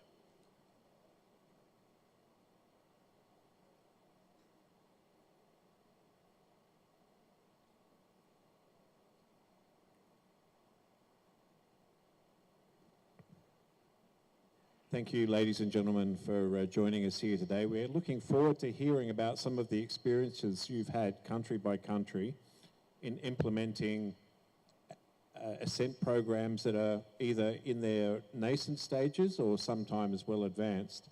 As we heard from the gentleman from Burundi earlier, there is also interest in some of the challenges you faced and how you've addressed those and how you've accelerated your programs. Let me present one question, or a series of questions actually, to the panel to start off with, and I'll get you each to give us a quick 2-minute response on this first question. Talk to us, please, about how, at your country level, you're working to expand energy access at scale, and what has proved successful in that in terms of the approaches that you've taken. And then looking forward and through the evolution of your Ascent programs, how has Ascent been different, and what has that meant for the various different objectives that you're attempting to achieve? Mr. Mafuta, let's start with you in Malawi, please.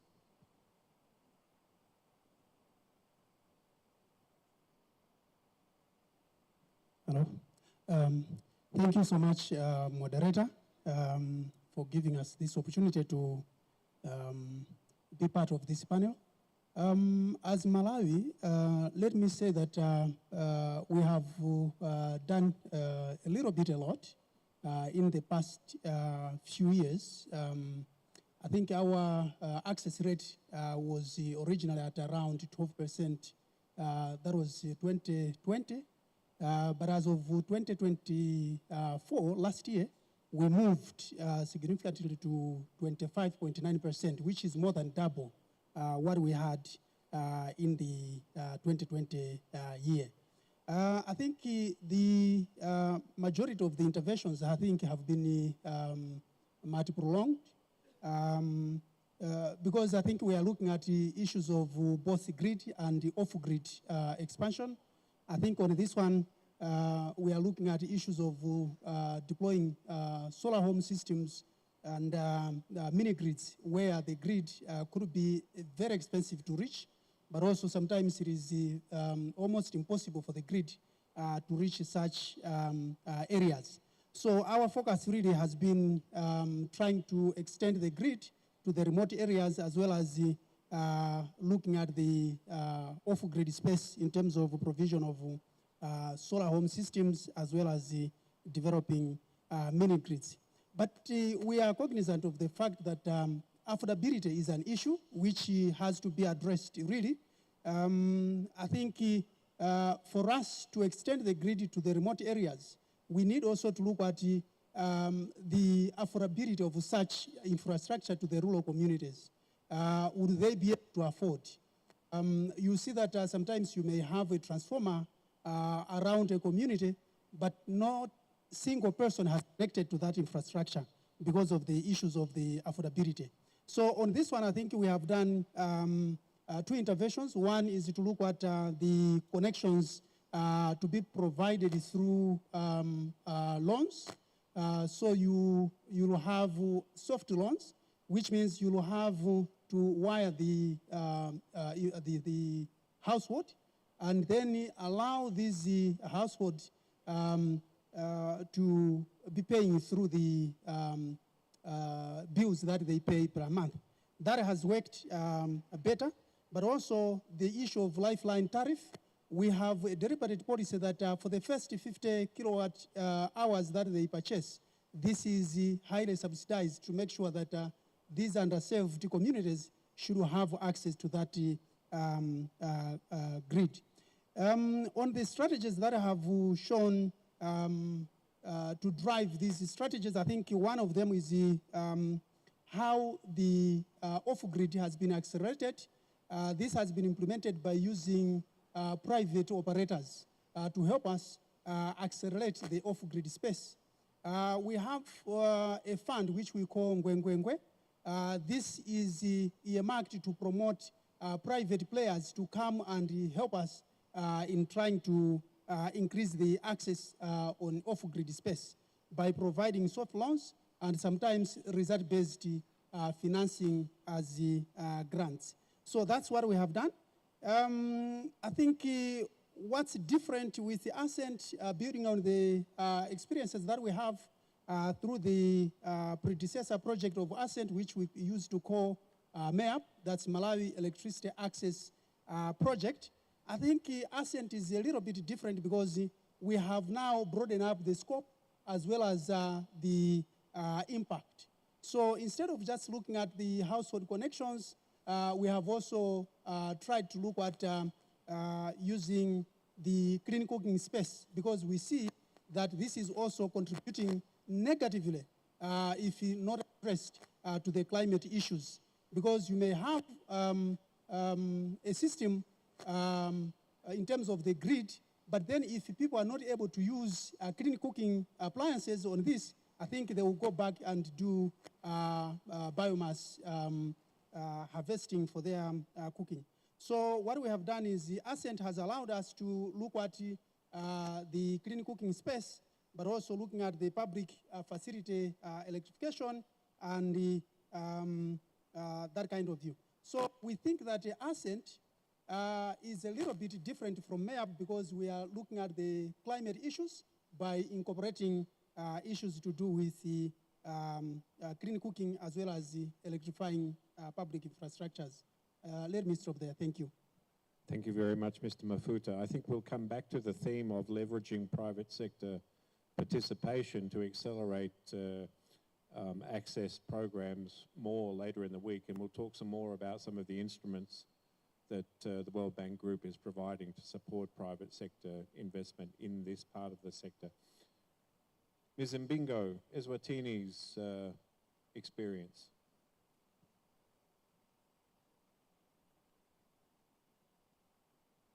Thank you, Simon, for having me on your panel. Good afternoon, everyone.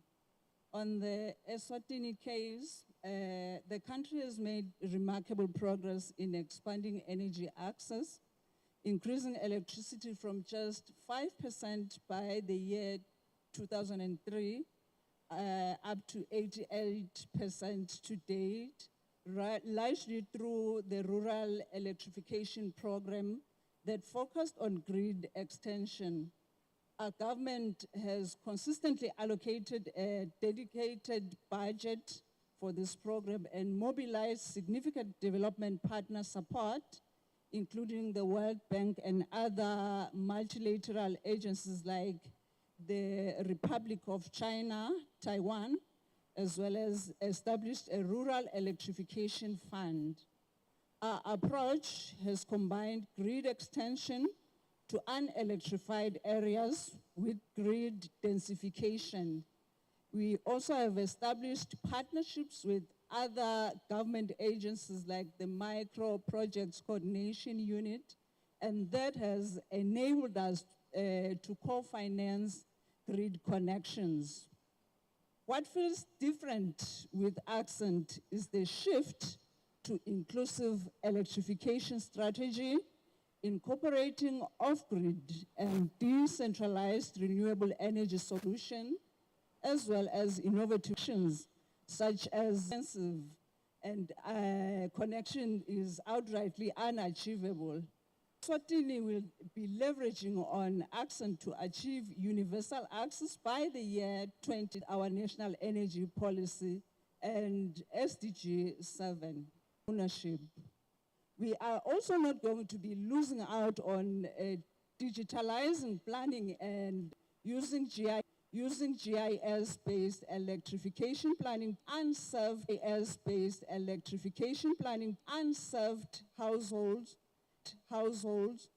and also expand access to clean cooking solutions, which we are currently at 50% in country. Thank you. Thank you very much, Ms. Mbingo. Thank you in particular for underlining the critical role that off-grid solutions are going to play and the need to both invest in those and to continue to develop solutions, both the technology and the business models. Let's go to Tanzania and Ms. Mwijage. Could you talk a little bit about your experience in expanding access?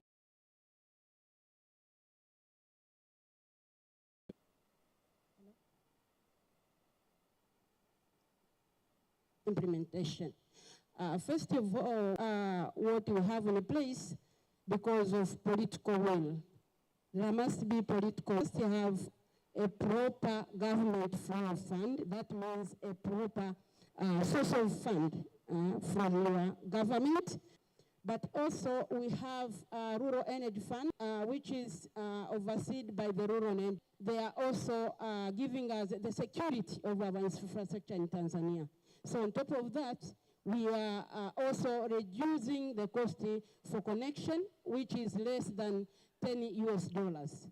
And also in the areas where they cannot manage to pay for $10, we provide the red board. On top of that, REA has very professional staff, committed and hardworking, with a lead from the Ministry of Energy. Thank you so much. Ms. Mwijage, you started off by mentioning high-level political support, and that's probably the best place to start in terms of underwriting access programs. It's fantastic to see the level of high-level political support to this agenda at the moment within the countries that are present here today, and I think our job is to continue that momentum. Let's turn to Zambia now, and Engineer Alex Mbumba. Thank you very much, and welcome to Zambia. As Zambia, I think we've made much progress. 2018, we were at 8.1%, which was largely grid connected. 2023, we were at 34%. More than 80% of that is basically off-grid, which just basically tells you how much effort is being put in both the grid and off-grid. As a country, obviously we have mostly ridden on the recent leadership that we've had and support to REA. By and large, the biggest challenge in implementation and connection of access to rural areas was mostly financing, which was resolved, especially with recent happening, including the signing of the $200 million grant with World Bank and Ascent. We are obviously most of the technologies that are available, both on the on-grids and off-grids. We are looking at solar home systems, solar mini-grids, hydro mini-grids as well. We are also we've done mostly biogas, but we are looking at expanding and looking at technology-neutral clean cooking, which we have also packaged under the Ascent project. In terms of approach, obviously we have one main utility who we work with on the grids, which is ZESCO. We have a co-execution agreement, and we've been implementing most of our grid connections through ZESCO, our main utility. So this strategy has been working, and so far we've seen that we have quite a huge opportunity to open up. Just to give you an example, we opened up as a connection subsidy of 23,695, which finished in 3 weeks. So that essentially tells you how much appetite we have. So we have that is one of our strategies to ensure that the issue of affordability is also managed from there. Obviously, like my colleagues have talked about, beyond just the connection fee, there are issues of wiring. We are basically focusing on making sure that the low-cost wiring, which is a standard that is already adopted by a country, is implemented. We have been very much active in collaborating with the private sector, particularly on the off-grid space, and so far we've seen that with the many programs that we've had, we are now at a good space to make sure that we now take off to undertake much more numbers of mini-grids under the Ascent program. We have adopted, obviously, the least cost electrification planning, and we also have a new rural electrification master plan, which is also anchored on the universal access policy. And so we've aligned all those key issues to make sure that from the government support, as well as from our planning as rural electrification, we are able to implement programs systematically and make sure that by 2030 we reach the targets that we have set. What feels different? A number of things feel different for us, especially when we compare the projects that we have done in previous years with how we've packaged the Ascent project. So number one is the implementation arrangement. In previous arrangement, we used to have a separate PIU, but then we used to have quite a number of gaps between the ministry, the authority, and the PIU. That has since changed. So essentially we are saying that Ascent is in the mainstream.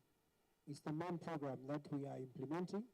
So that feels different because then we feel much more in charge, and also we feel that all of us within RIA understand what needs to be done and how we are contributing to the bigger picture.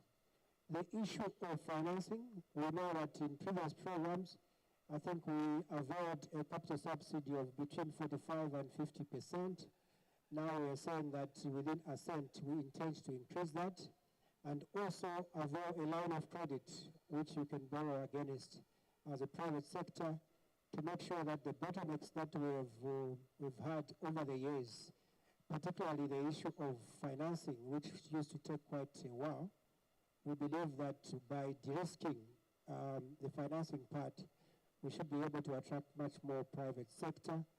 Flexible business models were, I think, a bit rigid. Most of the previous programs, we insisted on PPPs, which had its own challenges. The models that we have proposed are a bit more flexible, mostly RBF, and we believe that we should be able to manage with those models.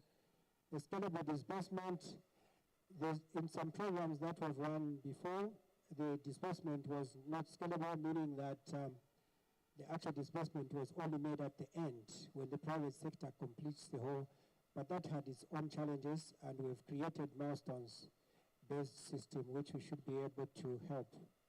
The higher targets is a good feeling, especially when you look at how many numbers we've had. 72,000 connections in the last 5 years, 24,000 this year, and we're expecting that we go towards 200, starting the Ascent that we are commissioning next month. So there are a lot of different, and we are really looking forward to ensuring that as a country we implement the program. Thank you. Thank you, Engineer Mbumba. I really liked your point about mainstreaming Ascent, sitting it within your operational organization rather than sitting it alone as a project, as we often do, and I think that's quite critical. Dr. Ndezai from Burundi.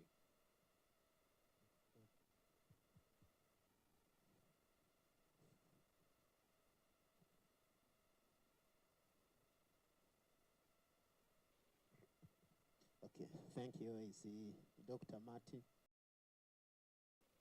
Republic of Burundi, General Director of Energy. I would like to say that we have realized that alone, that is the principle of Burundi, government cannot do alone. After concluding to that, we have seen that first challenge was the policy. No policy which allows private sector to come in.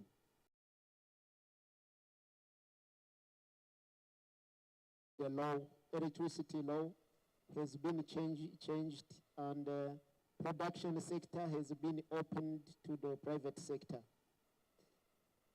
By March 2024, we have again changed that law, electricity law, because it has to help in electrification.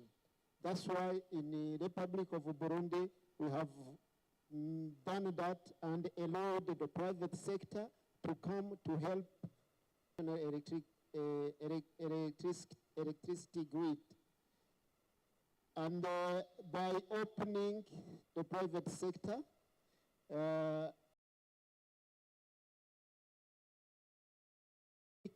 and we have reached 25% that we have now. And our target by 2030 must be 70%. All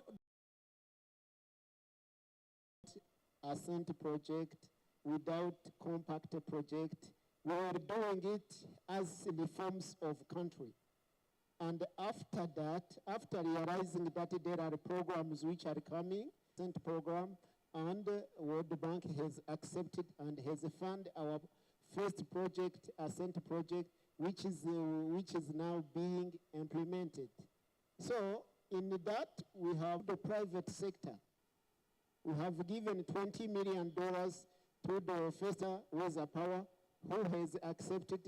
We will have about 55,000 connections done by private sector, and the government to make connections. In that, we have given 160 rural centers to the private sector to be electrified within 2 years. Also to increase the centers to be electrified by private sector.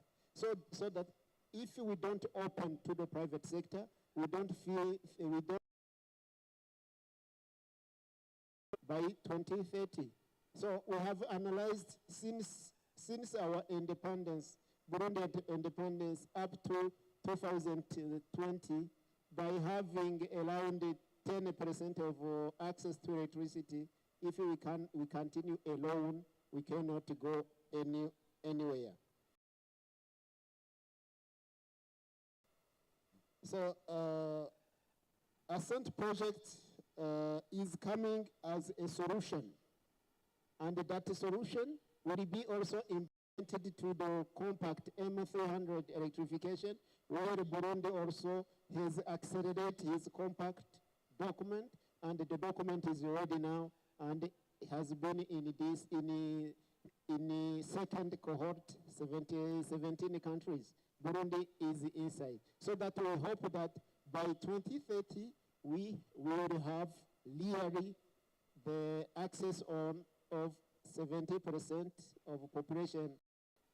And we didn't forget off-grid contribution, because we have opened also the off-grid electrification, and there we see that private sector is coming.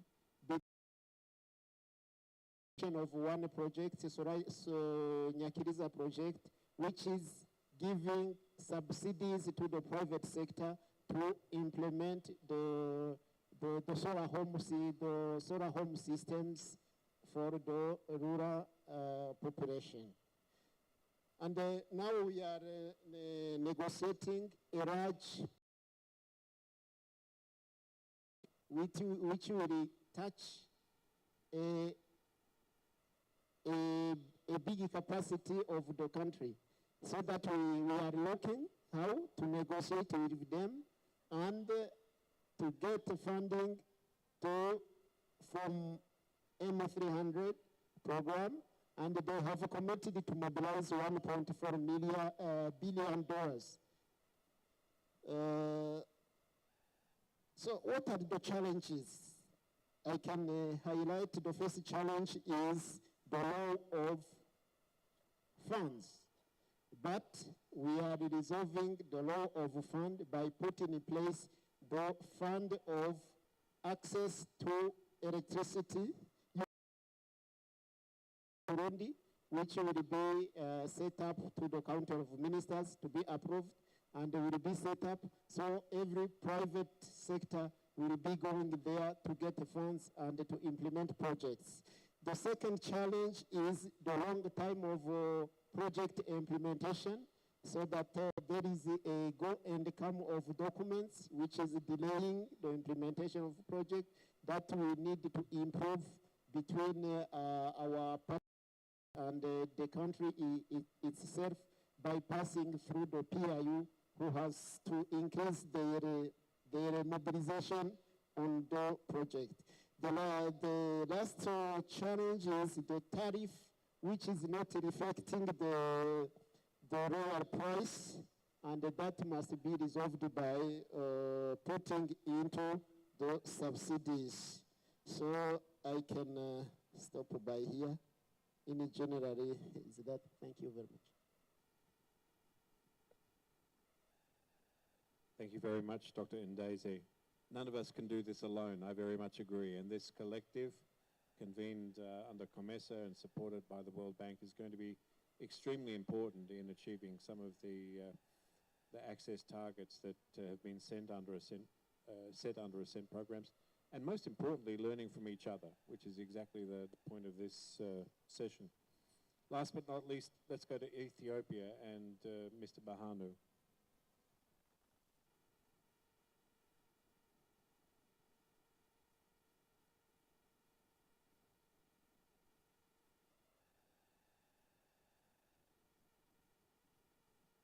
Thank you.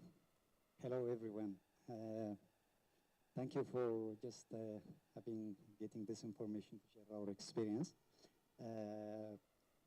Actually, expanding energy access at scale is something that requires combined effort of the government, the development partners, and the private sector. So I will begin from what the Ethiopian government has been doing in the last 19 years. Actually, the Universal Electric Access Program in Ethiopia has been launched. It was launched 19 years back, just in 2006. And by that time, the access rate of Ethiopia was around 15%, 15%. So, and there were only 667 electrified cities, towns, and villages in Ethiopia. That includes Addis Ababa. So the initiative the Ethiopian government has taken during that time was just to launch a program which is called the Universal Electric Access Program. Actually, this program was under the former Ethiopian Electric Power, established under the former Ethiopian Electric Power Corporation, and it was under the umbrella of the power sector, which means it's not, unlike the other countries, it's not an independent institution, rather it is working within the utility. So what the Ethiopian government then following that is that there are around 14 regions and city administrations in Ethiopia. Addis and Redha city administration, the remaining 12 regions are there. So this Universal Electric Access Program at head office level was also replicated in those regions, except Harari region and Redha and Addis Ababa region. In the remaining 11 regions, we had regional universal electric access programs, but that was not only sufficient. So we have to also establish firms which can execute, which can implement these programs, because during those times we do not have much experienced electromechanical companies. So what we have done is that then in agreement with the regional governments, then we have established around 342 firms. So these firms will do different tasks.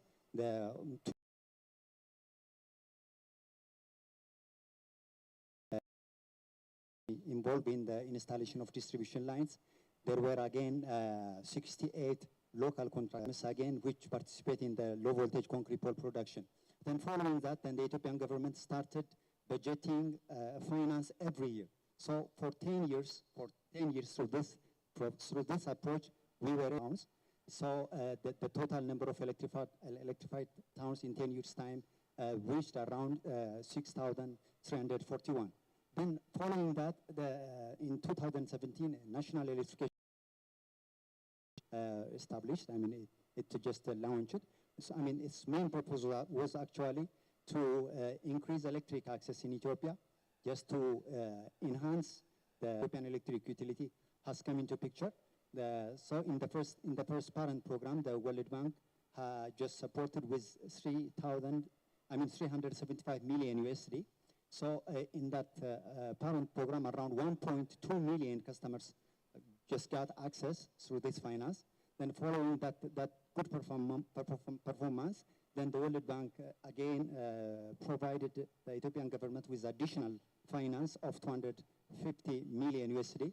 Again, with that, then we have planned to be able to connect more than 900,000 again with the additional finance. So together with the support of the World Bank ELIP finance, we were able to connect around 2. Currently, the total number of customers of EU is around 5.2, and of which around 2.2 million customers are connected through the finance obtained from the World Bank and the combination of actually the Ethiopian government. Then about the strategies,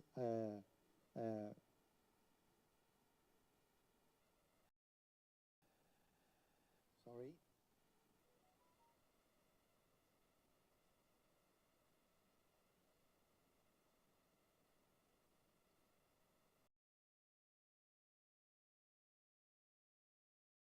Strategies are proving most effective in reaching more people. The one I shared you is something very important, which we have done with just give access to all the community only through the grid. What we have done so far is only from the grid until 11 of them are operational now, and one under execution. In addition, from the finance obtained from FDB, around 25 mini grids, we are implementing village through the grid, but we cannot afford to do to address every rural village through grid only. So we have to implement more and more rural villages through the off-grid solar solutions. So we are doing on that also. At the finance, additional 120 mini grids are under construction. Around 1,400 tuitions, schools and health centers are. Very good point. We have 10 minutes, so I'd like to. Very good point. We have 10 minutes, so I'd like to ask some country-specific questions. If I could ask our panelists to keep their responses to just 2 minutes each. Firstly, let's go to Tanzania and Ms. Mwijage. You were the first country to deliver connections under an Ascent program using a program for results instrument, one of the instruments that the World Bank makes available to its clients. Your implementation is now accelerating. What is the secret of your success?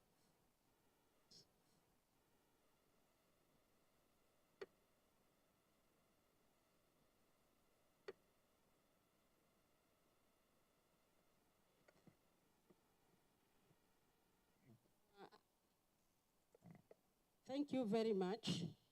The secret is, first of all, we have the committed team. As I speak, I have like 5 specialists with me who are working together day and night to make Ascent Phase 1. And as we speak, we've already started, but all this effort has been accompanied by proper and publicity infrastructure. Now we are trying to extend the network to sub-villages or hamlets. So as a government, we do 2030, but as we speak, we are already around 85%, and for connectivity, we are above 45%.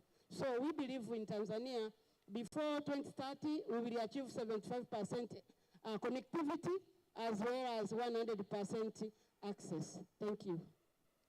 Thank you, Ms. Mujage. Engineer Mbumba, will you be watching Tanzania and seeing what they did well? Yes, obviously from the presentation you can see that they are a good model and we should be able to learn quite a number of things from our neighbors, Tanzania. So yes, Ascent basically will be officially launched next month. Commence our implementation where we are looking at 210,000 connections from the grid and about 158,000 from the off-grid. Obviously, this means that we need to employ all the technologies, and that's what we are focusing on to ensure that the first $200 million, if we can finish it, when we do the projection, of course, government also committed $250 million.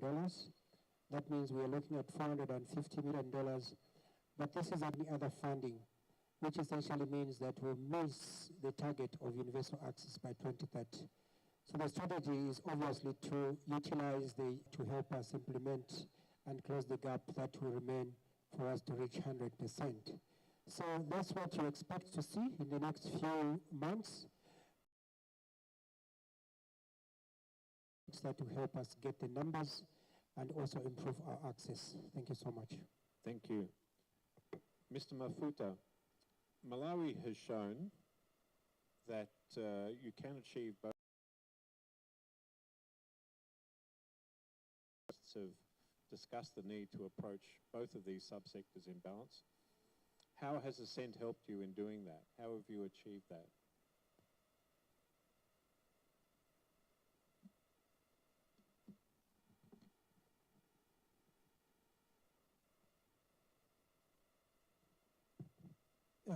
Thank you so much. Indeed, as you've rightly put it, Malawi really has seen that for us to improve the access to electricity, then we have to, that is looking at the off-grid space as well as on-grid space. And these are really complementary. Approach previously, and this space was really left in the hands of the private players. The government had very little control space. But what ended up with was that we had some overlaps in some cases. You see that the government has, through the utility, has extended the grid where a mini grid was built. And this has created some challenges. Now we have seen that these two arms have to go together with the proper planning that has to be implemented. So that's why we have to throttle approach to look at how grid and off-grid can coexist. And in this case, the grid expansion has been promoted using the utility, but also using other programs like MEAP, which is a predecessor of the Ascent, but also looking at the issue of MARIP. So we have a fund which we call Malawi Rural Electrification Program Fund. I think I was interested to hear from Tanzania that political will in terms of provision of resources to the acceleration of the electricity access was indeed a key. This is also one of the issues that we have seen, that the government is now committed through the electrification fund by pumping directly in the initiative of trying to implement the grid densification.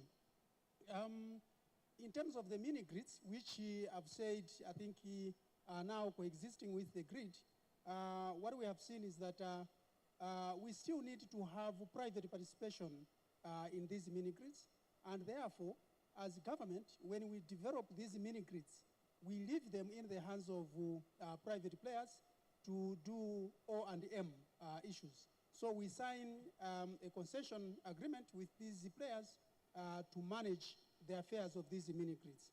That's an approach which we have also taken. But also we have done quite a lot of blended financing. In this case, we are looking at loans that can be put into this space for us to increase off-grid space. But in essence, we are glad that Ascent has been approved by World Bank for Malawi, and we are full throttle into the implementation of this program. We want to leverage from the experiences that we have obtained from the MEAP project by looking at one critical issue which I think was partly touched by my colleague from Zambia in terms of planning. Proper planning, I think, has demonstrated that is key. So we have done quite a lot in terms of preparation for this project, and we are now full throttle in trying to. The Ascent project is data-driven planning tool, what we are calling integrated energy planning tool. This tool has demonstrated that we can remove overlaps in solar home system deployment as well as a grid program, which is not supposed to be the case. So moving forward, we have made a deliberate move that Ascent should fully is done based on data. So this is an approach which I think is going to help us a lot. Let me stop there for now. Thank you. Thank you very much, Mr. Mafuta. In Bingo, Eswatini is aiming high. You are the first Ascent program to be targeting universal connection to electricity. What is going to be critical in achieving that target? Our vision is clear. We want every Leswati to be connected to modern, clean, and reliable energy by the year 2030. We have commenced developing our national electrification strategy, focus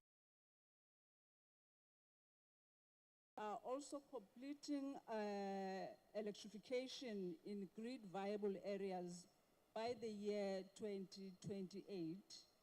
We will also be scaling up solar home systems for remote, hard-to-reach households and communities. We are also going to be deploying mini make grid connection not feasible. We'll be rolling out extensively afford to wire their houses. We will not leave behind the productive sector, prioritize use of connections for irrigation, agro-processing and small enterprises. We also ensuring that we will not leave. Thank you. Thank you. Dr. Quickly, Burundi has recently made news with its innovative private distribution pilot. Private sector investment and continue to leverage that. Thank you very much. This innovative private sector, it is a program which is mobilized by government, but with the participation of private sector. So with the collaboration of the private sector, we will aim to the target which we could not aim at if we could do it alone. Private sector participation is especially idea which has come in Burundi in our programmation, and which will show in 5 years the difference, so that we are committed to accelerate. Anyhow, we need to accelerate very soon, and that has been committed by private sector and public sector. Imagine when we are planning to raise $1.5 billion in 5 years, that it is a surprise for Burundi. And let me say thank you to World Bank.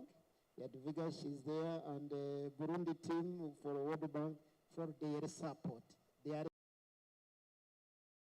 hope that we will achieve it, and by 2030, all the population of Burundi will say, thank you, we have access to energy.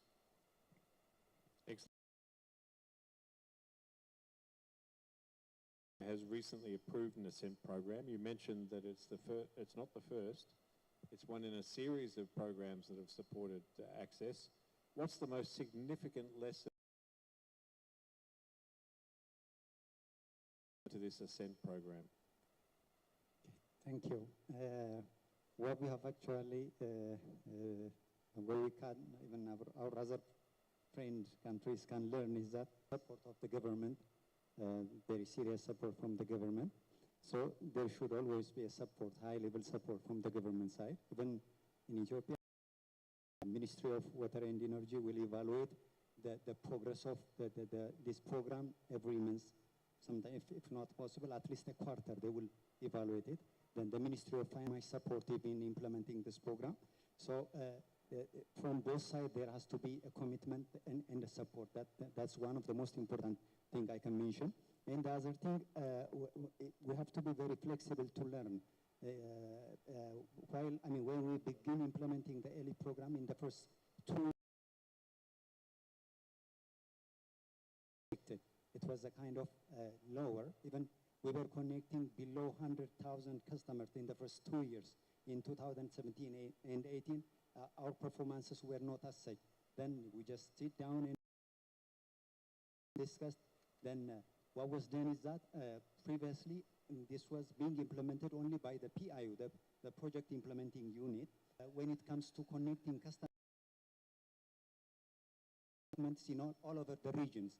So what we start doing is that the Universal Electric Access Program basically focuses on constructing rural villages, new expansions, and then connect for those electrified new villages. But the operation department, what they do is that they will, through densification and intensification, they will connect again more and more customers. What the Universal Electric Access Program does is that it will procure through the finance obtained from the World Bank. We will procure distribution materials and supply to the regional, just play their role in connecting again more and more customers. So following 2018, then the number of customers we connect every year, just every year, exceeded 300,000. So in the past 7 years, in this way, we have reached to even 500,000. In mid of 2025, we have connected around 500,100 customers from, only in 1 year time. I think this figure is a bigger figure, maybe in East Africa. Within a year time, connecting this much customers is something bigger and something very important. So that way, we were just able to connect more customers. We have involve all stakeholders that can involve, that can participate. Actually, our scenario might be a little bit different from the rest of the countries, because the Universal Electric Access Program is operating under the utility, so there is still comments about the institutional arrangement, but in our understanding, there are also such benefits which we can utilize in connecting more and more customers. Thank you. Thank you, Mr. Benahu. Thank you to all of our panelists for such rich insights. A couple of takeaways: leverage the private sector, balance off-grid and on-grid solutions, ensure high-level political support, mainstream within your operations the Ascent programs, and don't do it alone. What really came through, apart from those messages from all the panelists, was your passion and commitment for the mission that lies behind the Ascent programs. And that really invigorates all of us, I think, in supporting you to continue towards your ultimate targets and to a better Africa. So thank you very much for that. Thank you for your presence here today. Please thank our panelists for this discussion. Simon, if I may, I would like to make a comment for the audience. when you start discussing different Ascent modalities and how to design and how to accelerate. So what we have on the panel, we have two types of Ascent projects. We have investment projects, which are Malawi, Eswatini, Burundi. Results Ascent interventions, which are Tanzania and Zambia. So investment project basically means you identify investment and then use World Bank funds to utility, what results you will achieve, and then you receive funds upon achieving results. So when you discuss all of the modalities of Ascent, also discuss which instrument fits your own country and your own vision, because we can support Ascent in different ways, and this is a very good example of it. Thank you.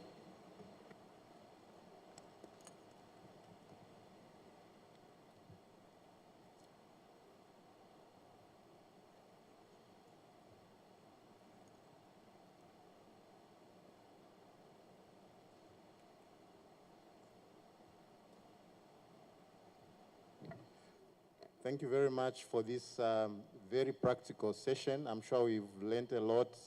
We have some lessons to carry forward. We are going to break for lunch at this point in time.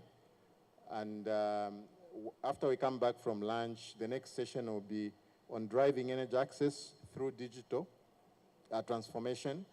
So we will have an hour for lunch. We are sort of behind time.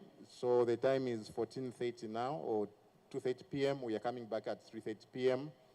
And lunch is being served somewhere behind. So there are two ways. You can either come out through the foyer, then you go to your right this way, and then we can also use the back doors this side. So depending on where you're sitting. Thank you very much, and see you at 3:30.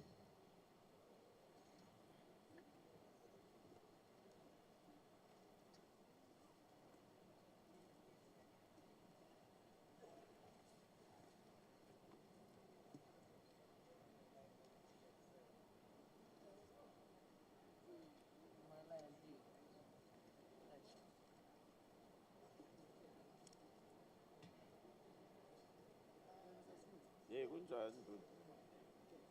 Kahle.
bill is before Parliament,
100 million brothers and sisters as quickly as we can. So the results have been, you are able to report